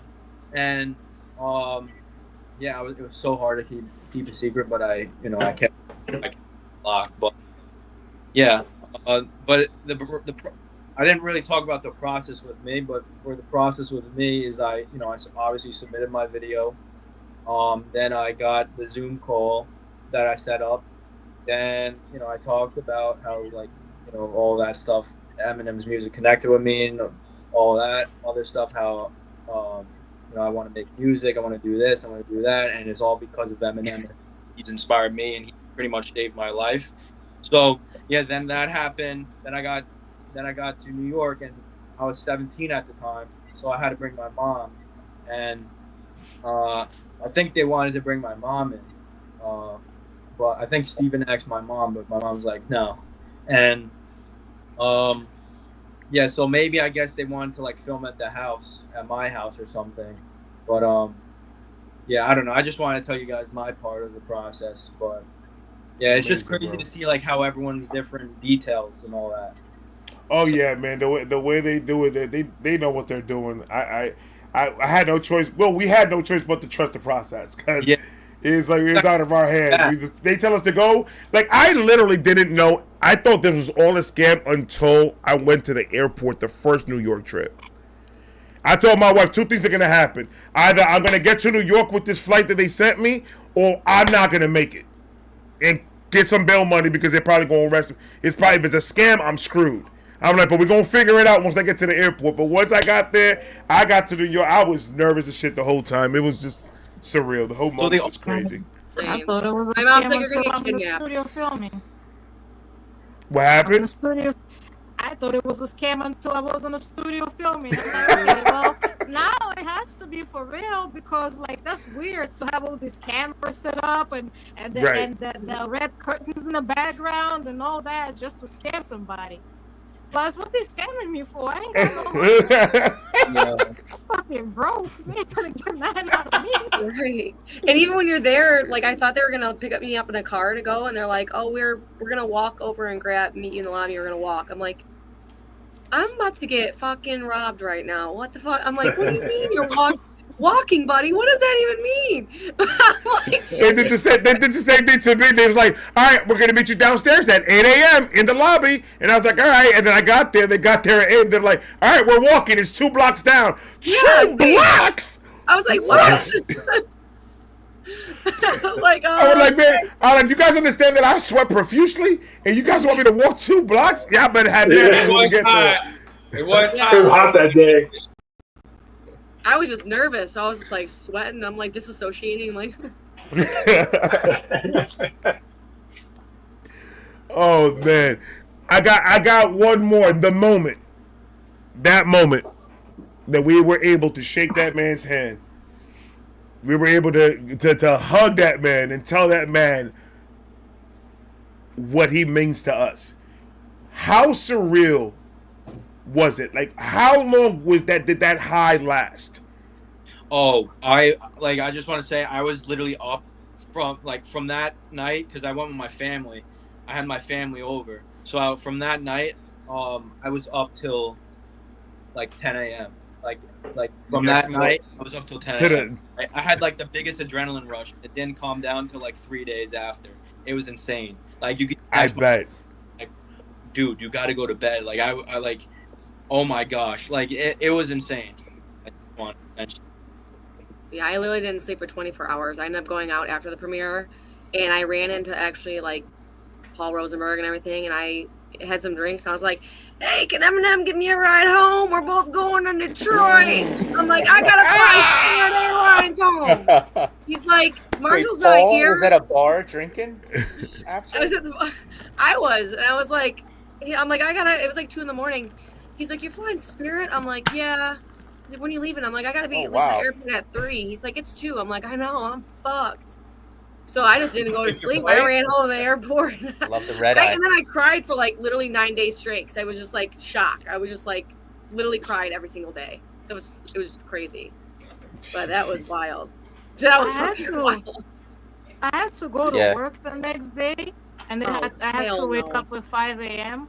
But I didn't fall asleep. I know I fell asleep sometime after 4:15 because I couldn't sleep, and I kept checking my phone to see how much time I have to stay in bed. And last time I looked at my phone was like 4:15. So I fell asleep at like 4:15. Then I had to go to work, and I was not even tired because I was so fucking so hyper that I went to work like I had me a good night's sleep and like I drank like 10 cups of coffee in the morning. I was just out there. 10 cups. Wow. Damn. Yeah, it's so amazing. How did everybody feel when the vinyl cover came out and people saw their faces on it? That's when I knew that, like, okay, after a whole year of this being in the dark, I'm like, all right, the vinyl's coming out. So now we're getting closer to the movie coming out. Yeah, I was so excited for that. I was so fucking hyped. I was working out. The vinyl. Sent it to me. They're like, "Did you check Eminem's Instagram?" And I'm like, "No." They're like, "Oh, you're between the S and the T." I'm like, "What the fuck are you talking about?" And they're like, "Look at you're on the vinyl." I'm like, "Oh shit." I'm so great. Well, we still gotta wait like months for that. Definitely gonna buy a vinyl. Dude, that shit doesn't doesn't go out till like January. January 16th. You can't order it. You can't order the vinyl as merch from his website right now. Yeah, you could. Oh, it's pre-order. Pre-order, yeah. You can pre-order it. Supposed to be, do you know when we're supposed to be getting it? The ones of us that pre-ordered it? I don't think anyone's getting it. I wouldn't know. From being in the movie. I don't know. Are we gonna get? Is there? There's a way to buy like a poster of it, too. You know, you could get it made. Probably get it. The poster of the vinyl. Movie. Yeah, because I went to a bunch of AMC's. They didn't even have. Usually they have like free posters. No, they didn't have it. They had nothing. No. Half of them didn't even have a bucket of popcorn. Nothing. Yeah, did they have a bucket? Did you guys go to the theaters? Did they have it? They didn't have any of it. I still have mine, but I don't have it on bucket, but I fucked mine up because I'm a dumbass. I actually put fucking popcorn in it. Oh yeah, at the bag, yeah. Yeah. Yeah, but when I was at the AMC theaters, I was ready to steal a fucking poster off the wall. I was like, "Where are they at?" Movies out of the theaters, they'll give it to you. Tomorrow's the day. Yeah. Tomorrow we're gonna be. We already went through the movie theater phase. We already saw our faces in the big screen. Now we're gonna be in everybody's fucking home. How do we feel about that? Even Marshall's. That's right. I'm getting there one way or another, baby.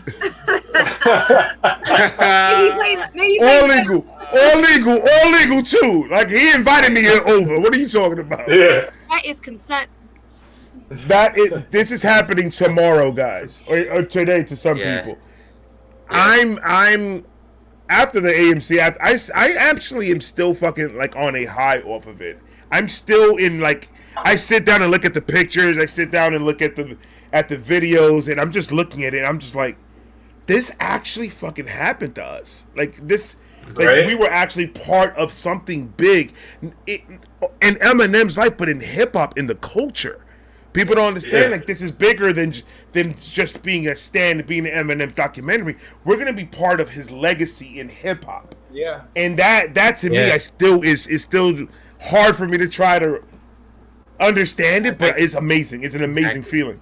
What did you That's guys all we gotta do? do what we can do to protect his legacy as well as stands. Did you guys, like, aside from, well, Alex said he knew he was gonna be there. Did you guys know he was gonna be there? Like, did you have like? Hell no. I had zero expectations. I thought he was gonna be there just because of the Instagram post he made, but I didn't think he would like meet us. I thought that he was like we would see him when he comes out on stage. I figured like he will come out on stage and we will see him there. I thought I had like 95% that he was gonna come out on stage, but I never thought that he would come and meet us. Yeah, I was the same way. I had a very small speculation that he was gonna go on stage.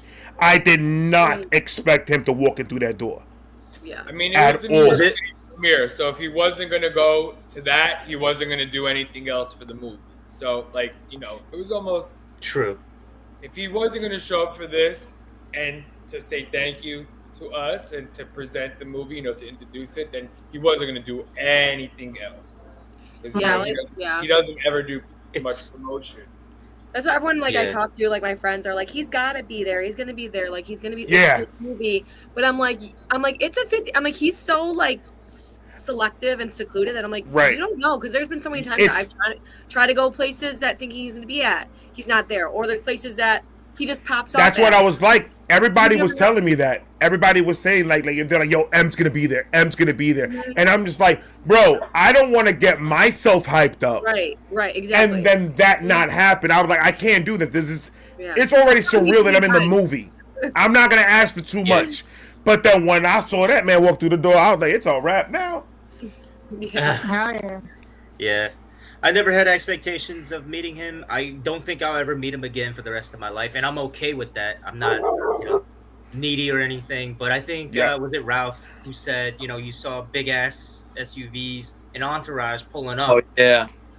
And you had an inkling that something special was about to go down. That's probably when you knew that he was probably going to be there, or at least someone was going to be there to introduce. We were waiting online, It was just surreal just seeing like everyone start crowding. I think a few people like a few people that were trying to get their album signed and stuff. They were just like going up to the SUVs, and I was like, wait. Well, here's the thing with that. Those aren't real fans. Those are like professionals, and I've seen the videos of that, and those people are the reasons why he's always in hiding and doesn't gravitate towards the fans. And I don't knock anyone's hustle, but the majority of them do that for any celebrity, any person who is any type of famous. They stand there with like a million things to get signed, and they were running after him on the highway and shit, and like just being extremely disrespectful. That's nuts. And there has been some situations in the past with those people who have ruined it in other states, in other locations, because they've traveled to, try to hunt him down for this. Yeah. No, shout out to us for making his experience. Pleasant. No, I think it was we didn't storm him. We weren't there to tackle him when he fucking came over the door. We were all respectful. Some of us fangirled a little bit. So that's fine. Yes, everybody was respectful for the most part. Everybody was chill and cool, and like I tried to help as many of you as I could to like take your. Oh yeah, thank you, Alex. Help me. I did. I took a lot of your pictures. I took like at least more than half the people's pictures. Like, okay, give me your phone. Mine, Alex. Yeah, I didn't have my phone. Because I was like, you know what? This is once in a lifetime thing. And like, of course, that group picture is cool to have, but it's also nice to have your own picture on your phone, and you can to seize the moment of. I send that picture to my wife's email, to my email, to my other email. I send it to every. I'm like, I'm never gonna lose that picture. Well, you better print it out, put it in your studio. Yeah, put it on your. What I'm doing, I'm redoing this, and I'm gonna put it about the size of that poster, and I'm gonna put it dead center. So that's gonna be right there. You got Paul in the back of your picture too, right? I'm sorry? Huh? You go to Amazon. You go to Amazon and you put in the image in a poster creator, and they create the poster for you. You can put whatever image you want. It's like $14 to do it. Are you asking how I did it? You told me I could just remake it. My friend. So we left, right? And I don't know about all you, but I was excited as hell. Dehydrated, had to pee a million times, starving. 1,002 times. So starving. Like after we did all the interviews, it was like, we gotta go eat. So we sat in the car, look at the pictures, look at the videos, telling my two friends what happened. One left, and then my other friend came. We went to go eat, went to Yard House in Times Square, and I'm like, there's a zillion people, like, cause we, he came in, and I knew. Pretty much that we would get a picture. Right, all of us would get a picture. Then we sit down with my friend, we're ordering food. I'm like, can you like fix it up? Like there's a million people in the background, there's old things. So he put the background, and he did it like nice for me, cleaned it up. Incredible. Yeah. That's a real friend right there. That's great. Yeah, that's a real one. Cleaned it up. So I mean, like, you could do it on the phone with portrait and everything, but like cleaned it up. So I was like, I was happy with that, but I was like, I'm not gonna. I didn't post anything in the moment. Like I wanted to enjoy it and not be swarmed by internet trolls and haters. Like I didn't even. Post even if the trolls are gonna be there, if we pay mind to it, that's. Oh no, 100%. But people have been starting for like days, weeks now with this shit. Like with me, and like, so I mean, I left. I got food, and I didn't even post that I was at the premiere until like literally hours later, like 2:00 in the morning. I started posting, but I didn't even post that I met him, because I'm like, it's not really anyone's business, like try to enjoy the moment. And it was for us. It was for people that were in the movie. It's not for anybody that wasn't in the movie. Like the movie is for all the people to watch, but that part of him meeting us and coming in the room and thanking us and handshakes, hugs, the whole 9 yards. He listened to all of our stories. That was for us. So I wanted to enjoy that moment and not let anyone's hatred, jealousy, take that away from me and ruin my moment. Because again, most of us have been sitting on this for over a year. It was like our baby. Like no one knew we were all pregnant with this movie and hiding it, keeping it hidden, you know what I'm saying? Keeping it hidden for over a year. And then who also knew when the movie was actually going to come out, right? Nobody really knew. And going back and forth to production, and a lot of people may not know, and when an independent movie is being shopped around, somebody has to buy it. So they have to put up the money. They have to sign contracts. They have to see how they can distribute it and how they can make all that money back and then make additional money on top of it. How are they able to promote this film? What is the audience for this film? How do we get this film across multiple platforms? So AMC being, one of the biggest movie theaters across the country, that's a way to, contribute the movie, and then putting it on a streaming platform for people who are not able to get to movie theaters for those certain couple of days that was in the movies. And that was an additional way of, hey, people who weren't able to go for those couple of days, now you're able to sit at home on your couch, in the comfort of your own home, or wherever, on your phone, iPad, laptop, and watch a movie. Which I think that's great with nowadays with the streaming platforms, because not everybody can go. Right. People disabled, people have health issues, whatever. You sit home, you can watch it 12 o'clock in the afternoon, you can watch it 3 o'clock in the morning. And that's the great thing about streaming. Right. I think it was just crazy. The most craziest thing is like having to hide that. I mean, I told like one or two of my like closest friends, and they're like, yeah, you're like, you going all over the world to see this fucking man. Like, that's cool that you're in this. Like, they absolutely. Like, they didn't give a like. They're like, okay, cool. They're like, all right, that's it. Like, they weren't crazy. Right. Get it. They didn't get it to the point, but like they're all happy. People are happy. I mean, people are more crazy about the fact of the vinyl, like that was on the vinyl cover. Like, where is it? I'm like, well, it's not coming out to next year, so calm down. That's another thing. Like being in a vinyl cover is another crazy ass thing. It's just nuts. I just wish that they would have actually put out the album the week of the movie, because I feel like by January, the moment is like already. It's Eminem. How do you guys feel about the soundtrack? Because I'm legit gonna probably listen to the soundtrack first before I watch the doc tomorrow on Paramount Plus. I have a good discussion. We could start up. Did you guys see Eminem's Instagram story? Hell yeah! Everyone, what's it? I think it's called Everybody's looking at me. Yeah. That's gonna be coming out. Yes, that's the song. Lights, camera. Oh, can't wait. I'm so hyped for that. All right, guys, I have to take off. I have to get my stuff ready for my internship in the morning. So. All right, Katie, thank you so much for hanging out. I appreciate you. I can't wait to keep in touch with our chat. It's good seeing you guys. Thank you so much. Thanks for putting this together. You got it. Not a problem. Thank you. I'm gonna head out also because I haven't walked my dogs yet today because it was like 100 degrees here. So. All right, my brother. And I gotta go to the gym. I'll catch you guys Once later, again, shout out to Alex. Thank you, Alex. Alex made sure everyone got you. I tried my best. Not easy. Yeah. You know? Mm-hmm. And I had no idea Paul lived in New Jersey, Alex. I thought Paul lived in fucking Detroit with Eminem. We're gonna delete great that that he lives in your neighborhood.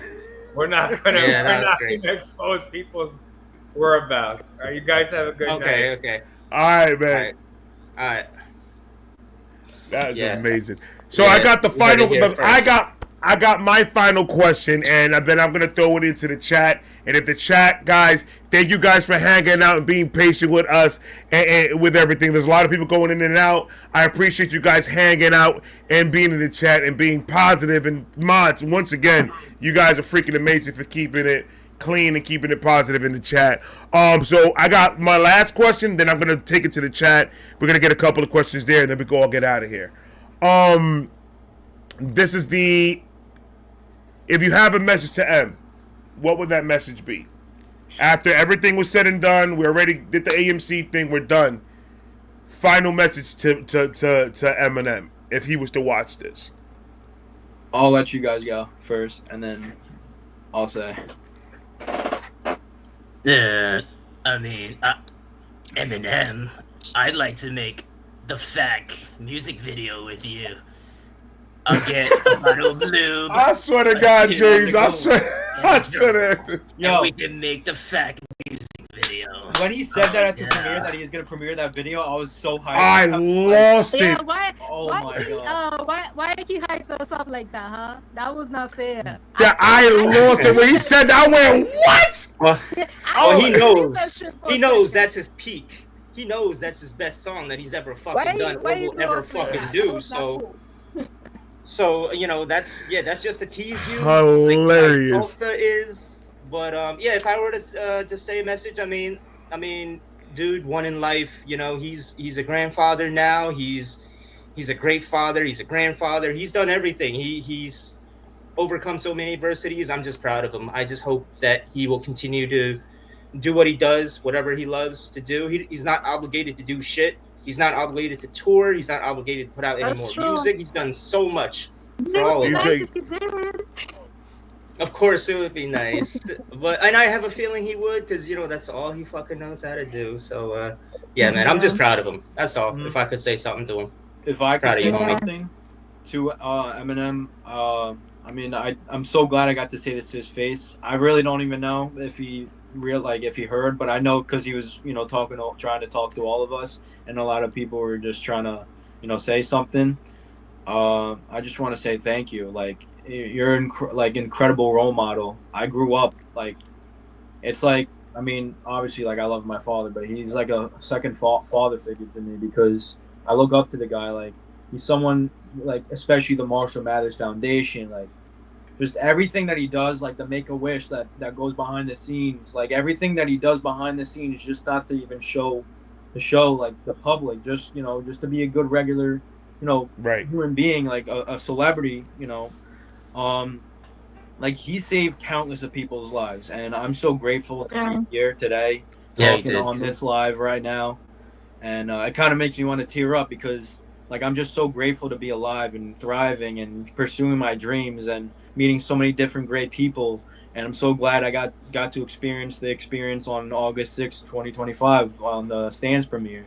So I'm so grateful to even be a part of this whole process. It's just such an incredible thing. So once again, I just want to say thank you, and especially thank you for making me be alive and, just positive. And, I'm the happiest I've ever been. And it's just such an honor to be part of the Stan community, and just to always, just be who I am now, because I'm who I am, and that's the way I am. And yeah.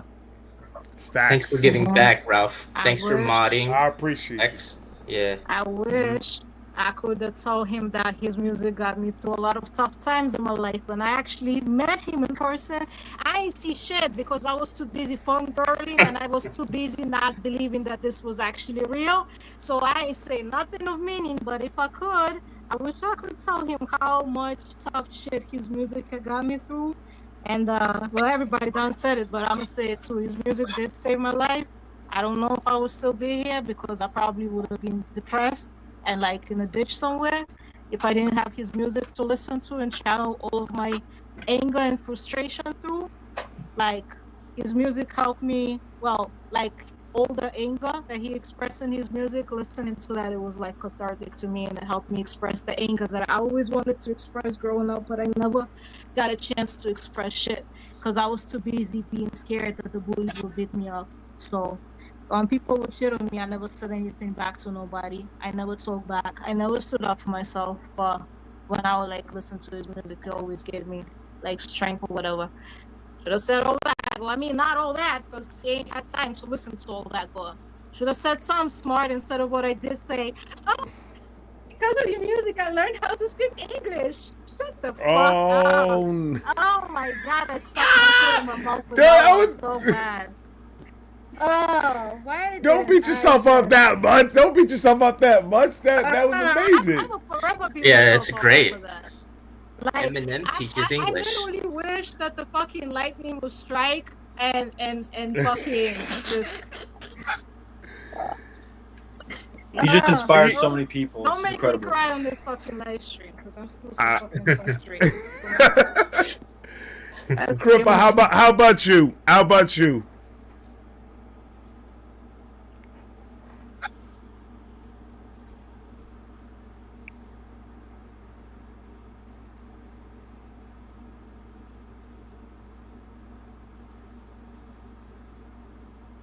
Can you hold on? Let me see. Maybe she's having audio problems. Maybe you are muted. Hold on, let me the try third. something. Can unmute, choose to mute themselves.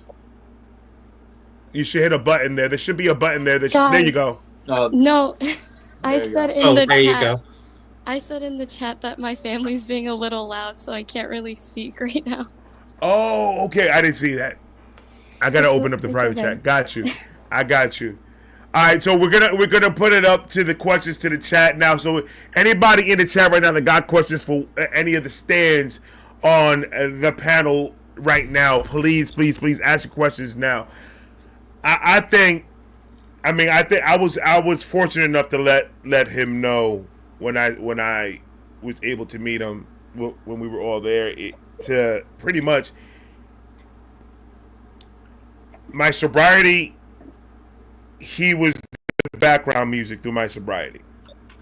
The Relapse album got me through, or not the Relapse, the Recovery album got me through my sobriety when it came to listening to the actual words and actually implementing some of the stories that he was telling in the Recovery album. And it showed me what I missed, like as a father, like I like because of the addiction and everything like that. You know, I was trying to be the best father that I could be, but I fell down to that wrong thinking of the addiction and just my thoughts being so negative. And he showed me that we all fuck up.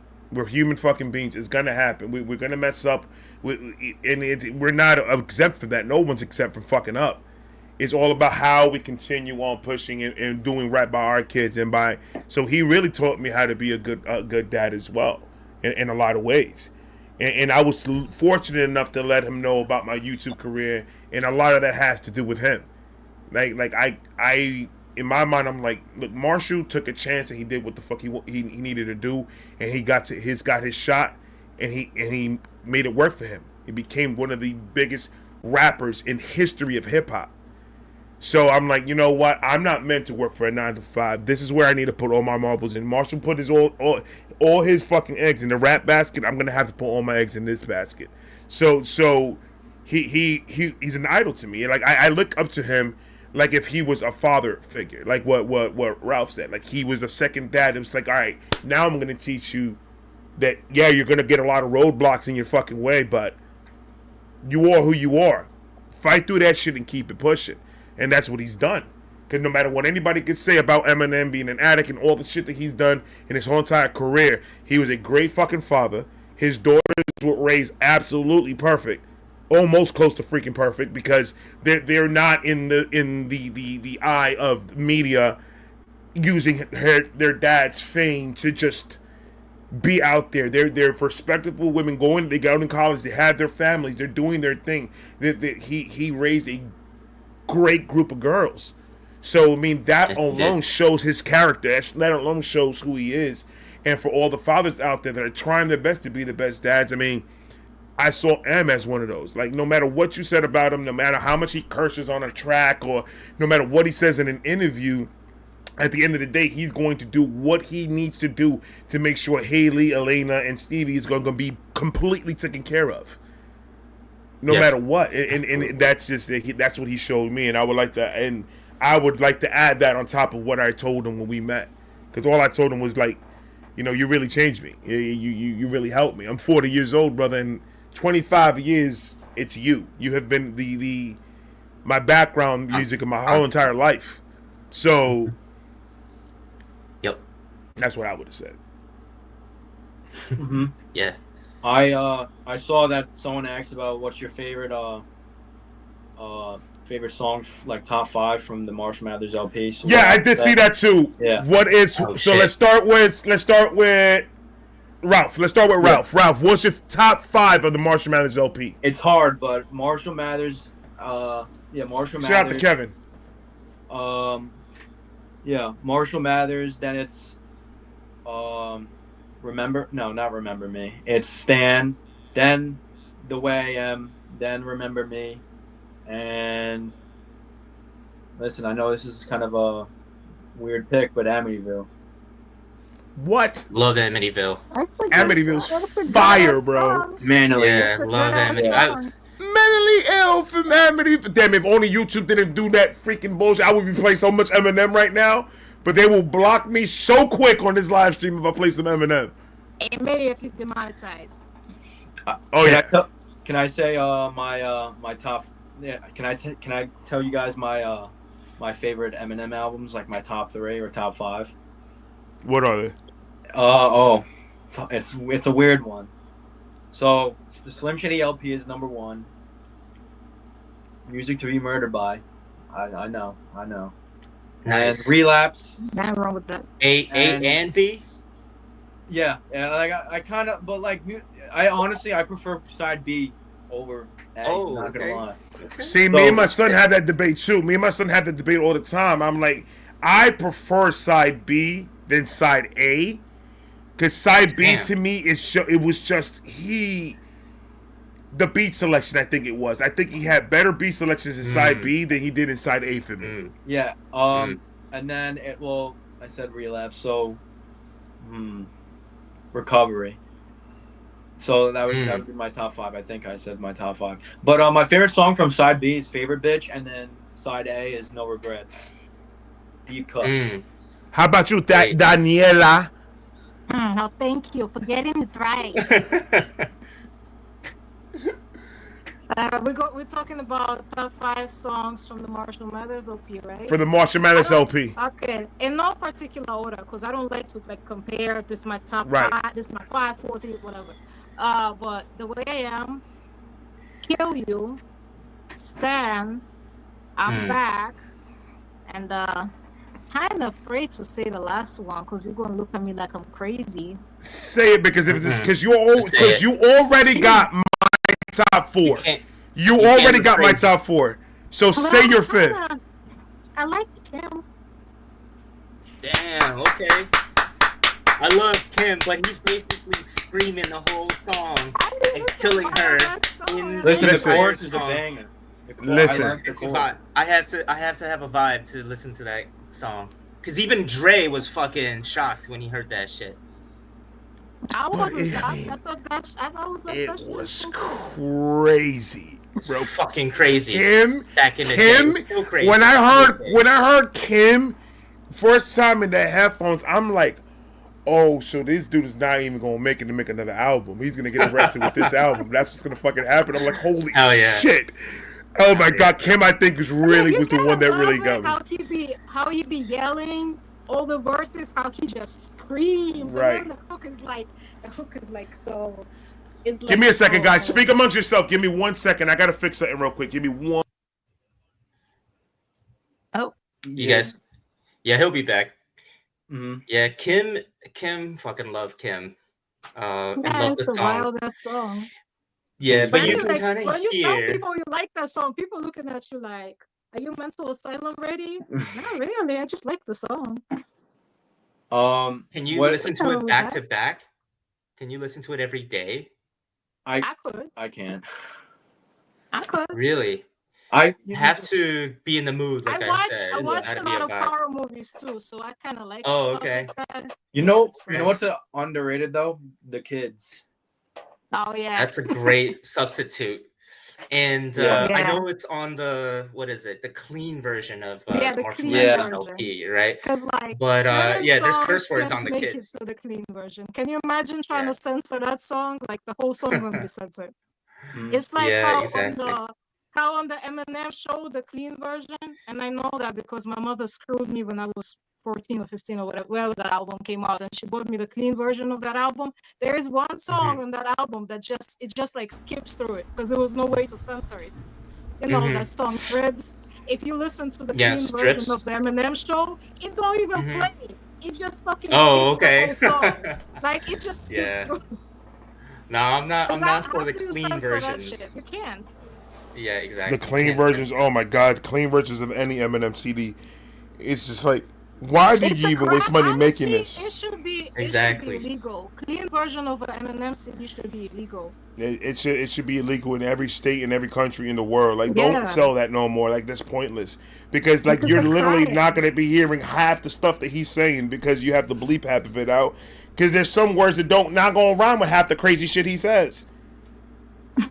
Exactly. That means he's gonna have to read. That means he'll have to write every song twice. A clean version and a dirty version. That's crazy. I just want to say, I mean, I don't know, it's been on the top of my head, but Eminem is the reason why I'm so into hip hop, obviously. But like, if you can see in the back of me, I obviously have Eminem's music. I have the Infamous. I have a Snoop Dogg album. I have T-Doss, like all the T-Doss album covers, and then I have KRS-One's Return of the Boom Bap. But like, if you look at my hip hop playlist, hold on, son. Say that again. Rewind it back. Cause you just gave me goosebumps in my back right now. Hold on. What you say? Return of the Boom Bap. KRS-One. Oh. But like, I love hip hop. Like, Yeah, I wish I could say to him and show him. That's my a hip hop playlist. head right there.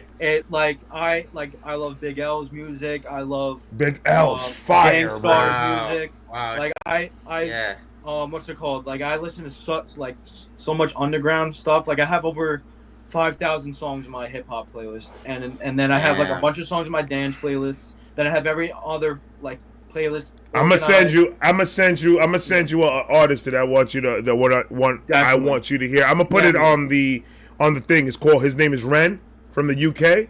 All right, I'll definitely check it out. I'm a huge. Yeah, I'm gonna put it on the group chat. I'm gonna put it on the Stan group chat because I need all of you guys to hear. Like this dude is another level of fucking, and it's more. It's like he's a mixture of a lot. He does like multi-genre, fucking amazing. But like when his hip hop, that boy can rap. That boy can rap. But I'm gonna send it in. I'm gonna send one song, and then you guys hear it and let me know if you guys want more. Because I got a ton. Yeah. Sure. But like I love New York hip hop, especially. I mean, obviously I'm from New York, but like that '90s like sound, New York hip hop sound is incredible. I mean, I need to get more into UK hip hop because it's incredible as well. But like UK hip hop is crazy. It's incredible. Like just the words, the rhyme schemes, the wordplay, everything. Like I'm so into it, and that's why I love Eminem's music so much. Is because he respects the culture. He just loves it so much, and he's inspired. Like, you know, obviously Eminem's music is pretty much mainstream, right? Like, you know, other than like his deep cuts from like a long time ago that a lot of people don't really know about, but his music like just connects with so many people, and it could like that's what like Ice-T and like all the legends really respect him because he like really recognizes the culture, and it's just incredible. And I'm just so astonished by everything he's done and everything that he continues to do. And absolutely. He took hip hop because I'm from Brooklyn, New York.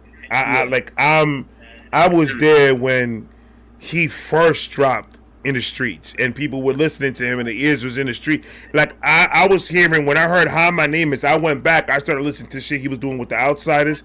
I was listening to Infinite. I was listening to Slim Shady EP, all the freestyles, all the crap that he had out way before Slim Shady LP even like was even a thought. Like I went back from the Slim Shady LP, and then once I found out who this fucking guy was, I'm just like, yo, I heard one of his freestyle without me even knowing who this guy was.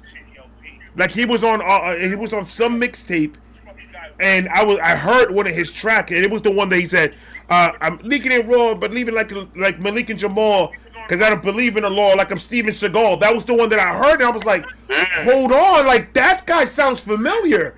And then that's when it correlated and everything connected. I was like, oh, so I've been knowing who the fuck Eminem was. It's just That's that wild. On that extra. Yeah.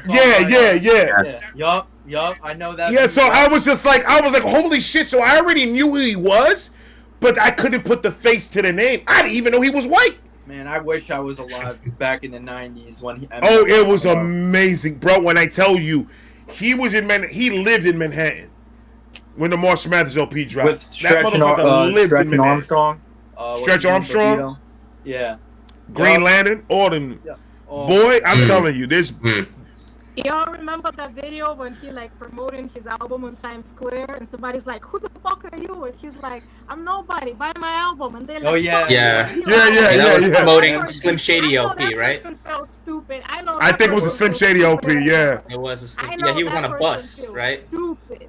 It's crazy. It's just Yeah. crazy how time flies. I But mean, that's- obviously, that's New I York wasn't for alive, you. but- Wow. Yeah, New York is it's a different type That's of vibe. New York. New York. You know, you yell at randoms in New York, they'll fucking say the rudest shit back to That you. is true. Oh, yeah. Give it New back York, to you. Nobody just Nobody gives gives a fuck. about nothing. Nobody. Exactly.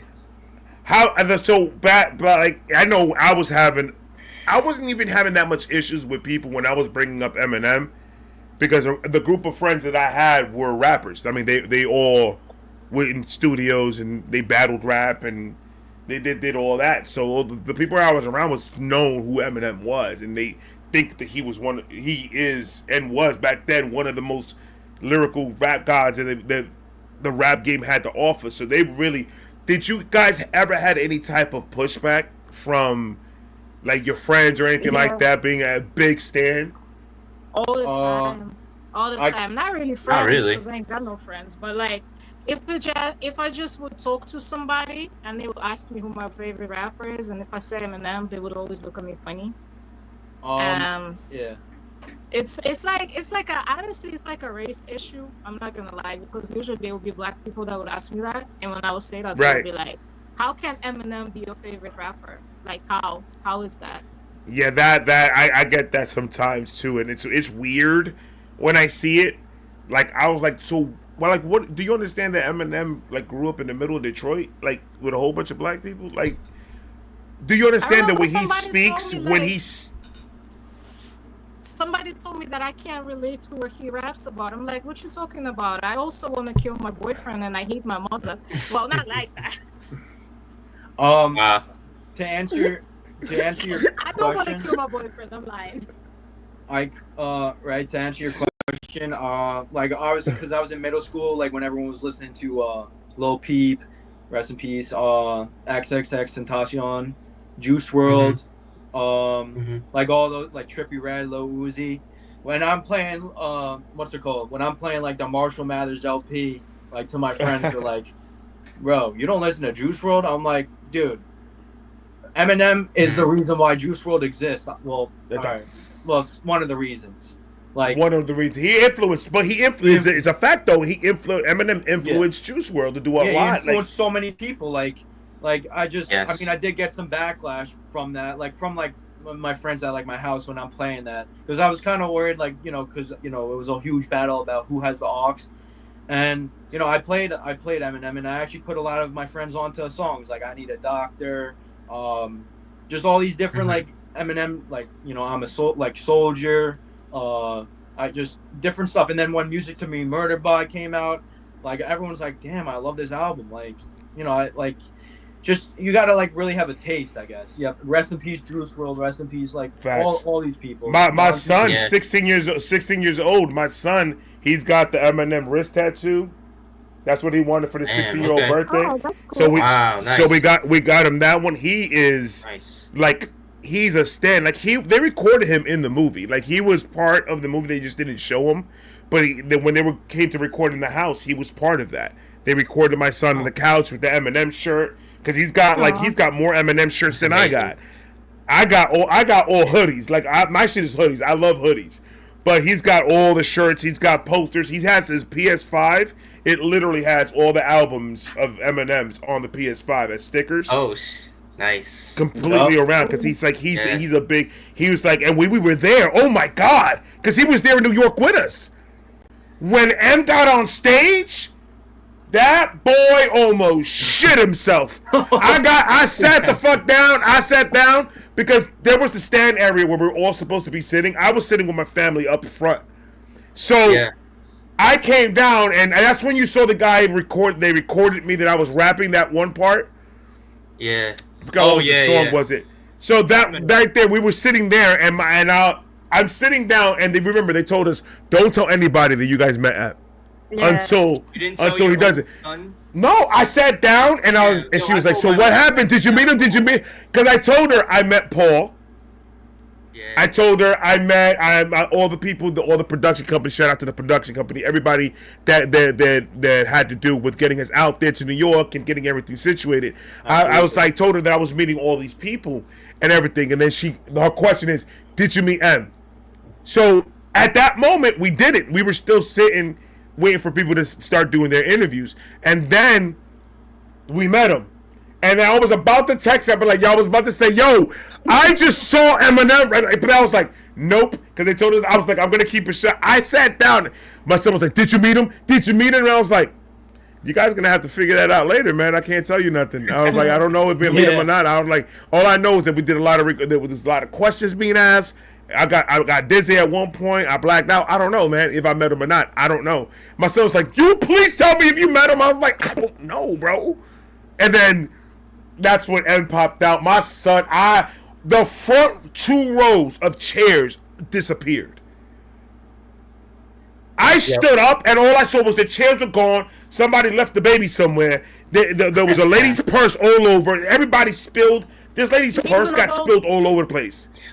Yeah. And I was anytime he shows up anywhere, it's or at a show. Well, He pops out of like say. at least your son wasn't the one screaming, "Marshall, I love you," like 10,000 times in the crowd. I like that part actually. I like the girl that was screaming, that kept interrupting his train of thought, and he said, "I love you too, God damn it."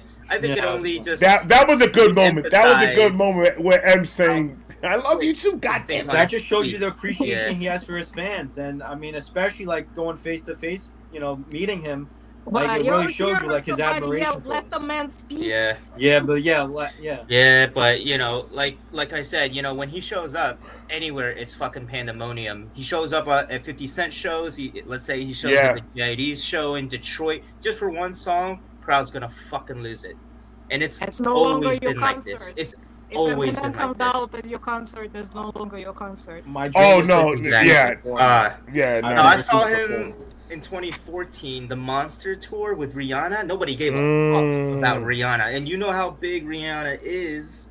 She's fucking huge. Listen, I like Even in Rihanna 2014, I like Rihanna too, but I would have been like, Rihanna who?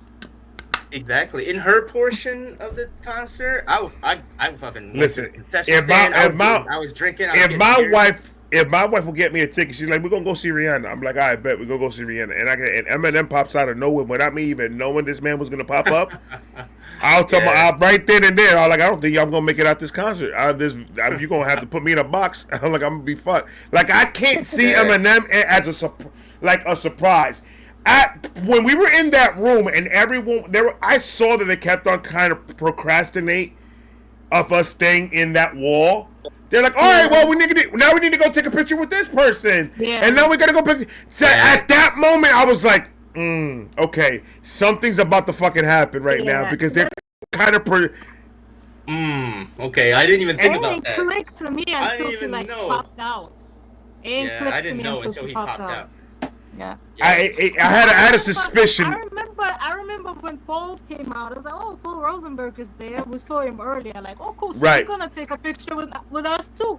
And then I saw I always mispronounce the guy name. Shame on me, but Eminem Skype man. How do you pronounce his name? Denon Porter, Mr. Porter. Denon Porter. I know I'm saying Porter. I don't know why I can't say Denon. I don't fucking know why.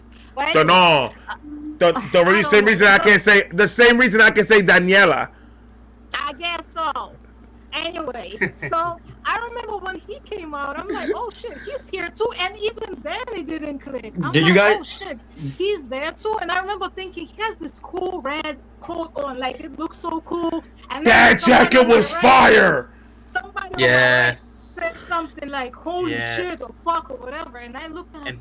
And props to Denon for being an amazing producer as well. Oh yeah, I told him that. I went up to him and took a picture.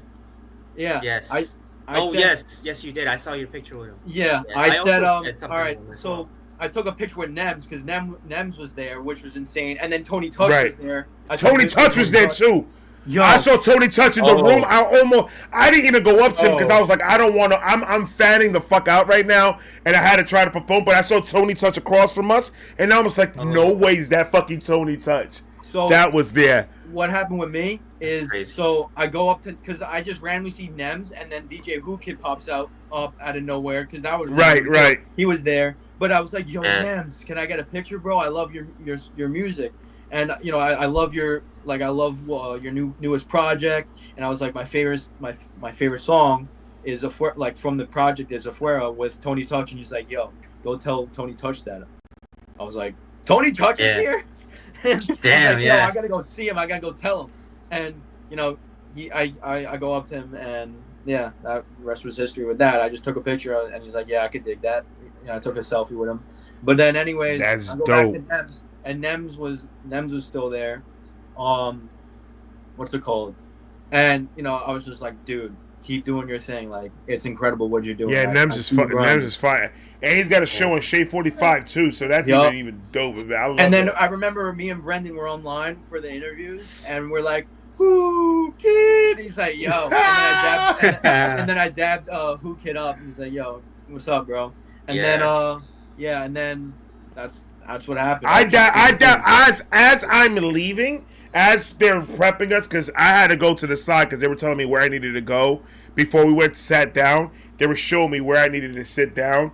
And then a little bit after that, that's when Who Kid was coming off the stage, and I was able to just pound Who Kid. I was like, "Yo, what's going on, Who Kid?" He was like, "What's going on?" And he bounced, and I was like, "Motherfucker, like, God damn, bro!" I didn't even know they were doing interviews on man. He had a show to do. Yeah. Yeah. I Destroy. Oh yeah. The host. Mm-hmm. Do I know Heather? Do I know Tony Touch? You should know Tony Touch.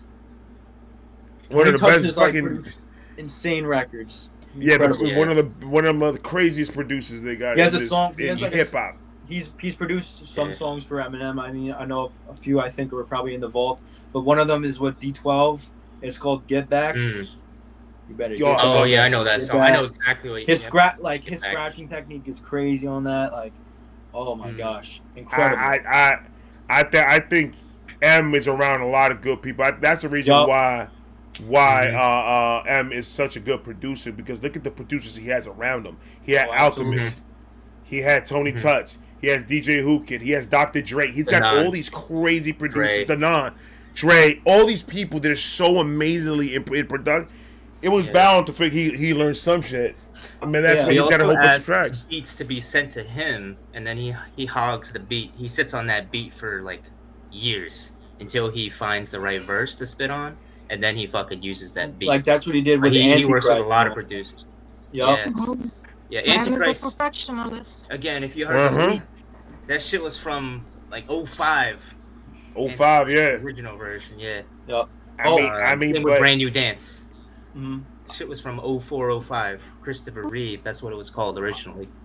I'm so glad I got to tell Denon. Like, I told him, like, dude, I love the Bad Meets Evil record. Like, like, that was incredible what you did. And also, your music has helped inspire me, like, so much as well. I told Denon when I took it, oh, that's dope. That is dope. I have a screenshot of that, like, on the story. I took a picture with him, and I just told him, I was like, bro, I love your shit.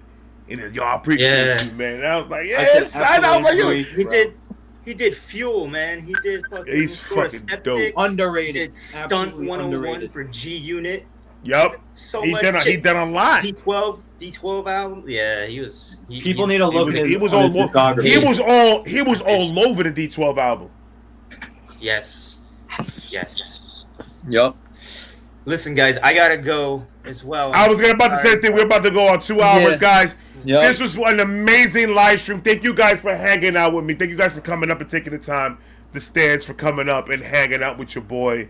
This was an epic episode. Tomorrow, we got the Paramount Plus premiere of the Stand movie. So if you ain't got Paramount Plus, please go get it, man.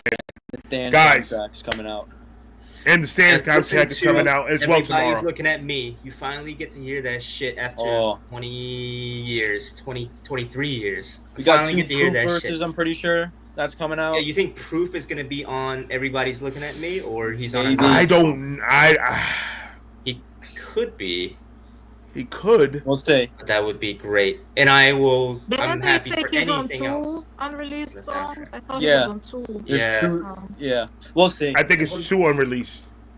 And from the documentary, there are still beats that are unwrapped over that I didn't recognize, but I heard. I was like, "What the fuck is this?" Yeah. Can Eminem rap on this? Maybe that'll be some new songs. But All I know is whenever it drops, I'm reacting to it. So. Yup. Okay, let's go. I'll be it. Let's go. Let's go, Chat. Bobby.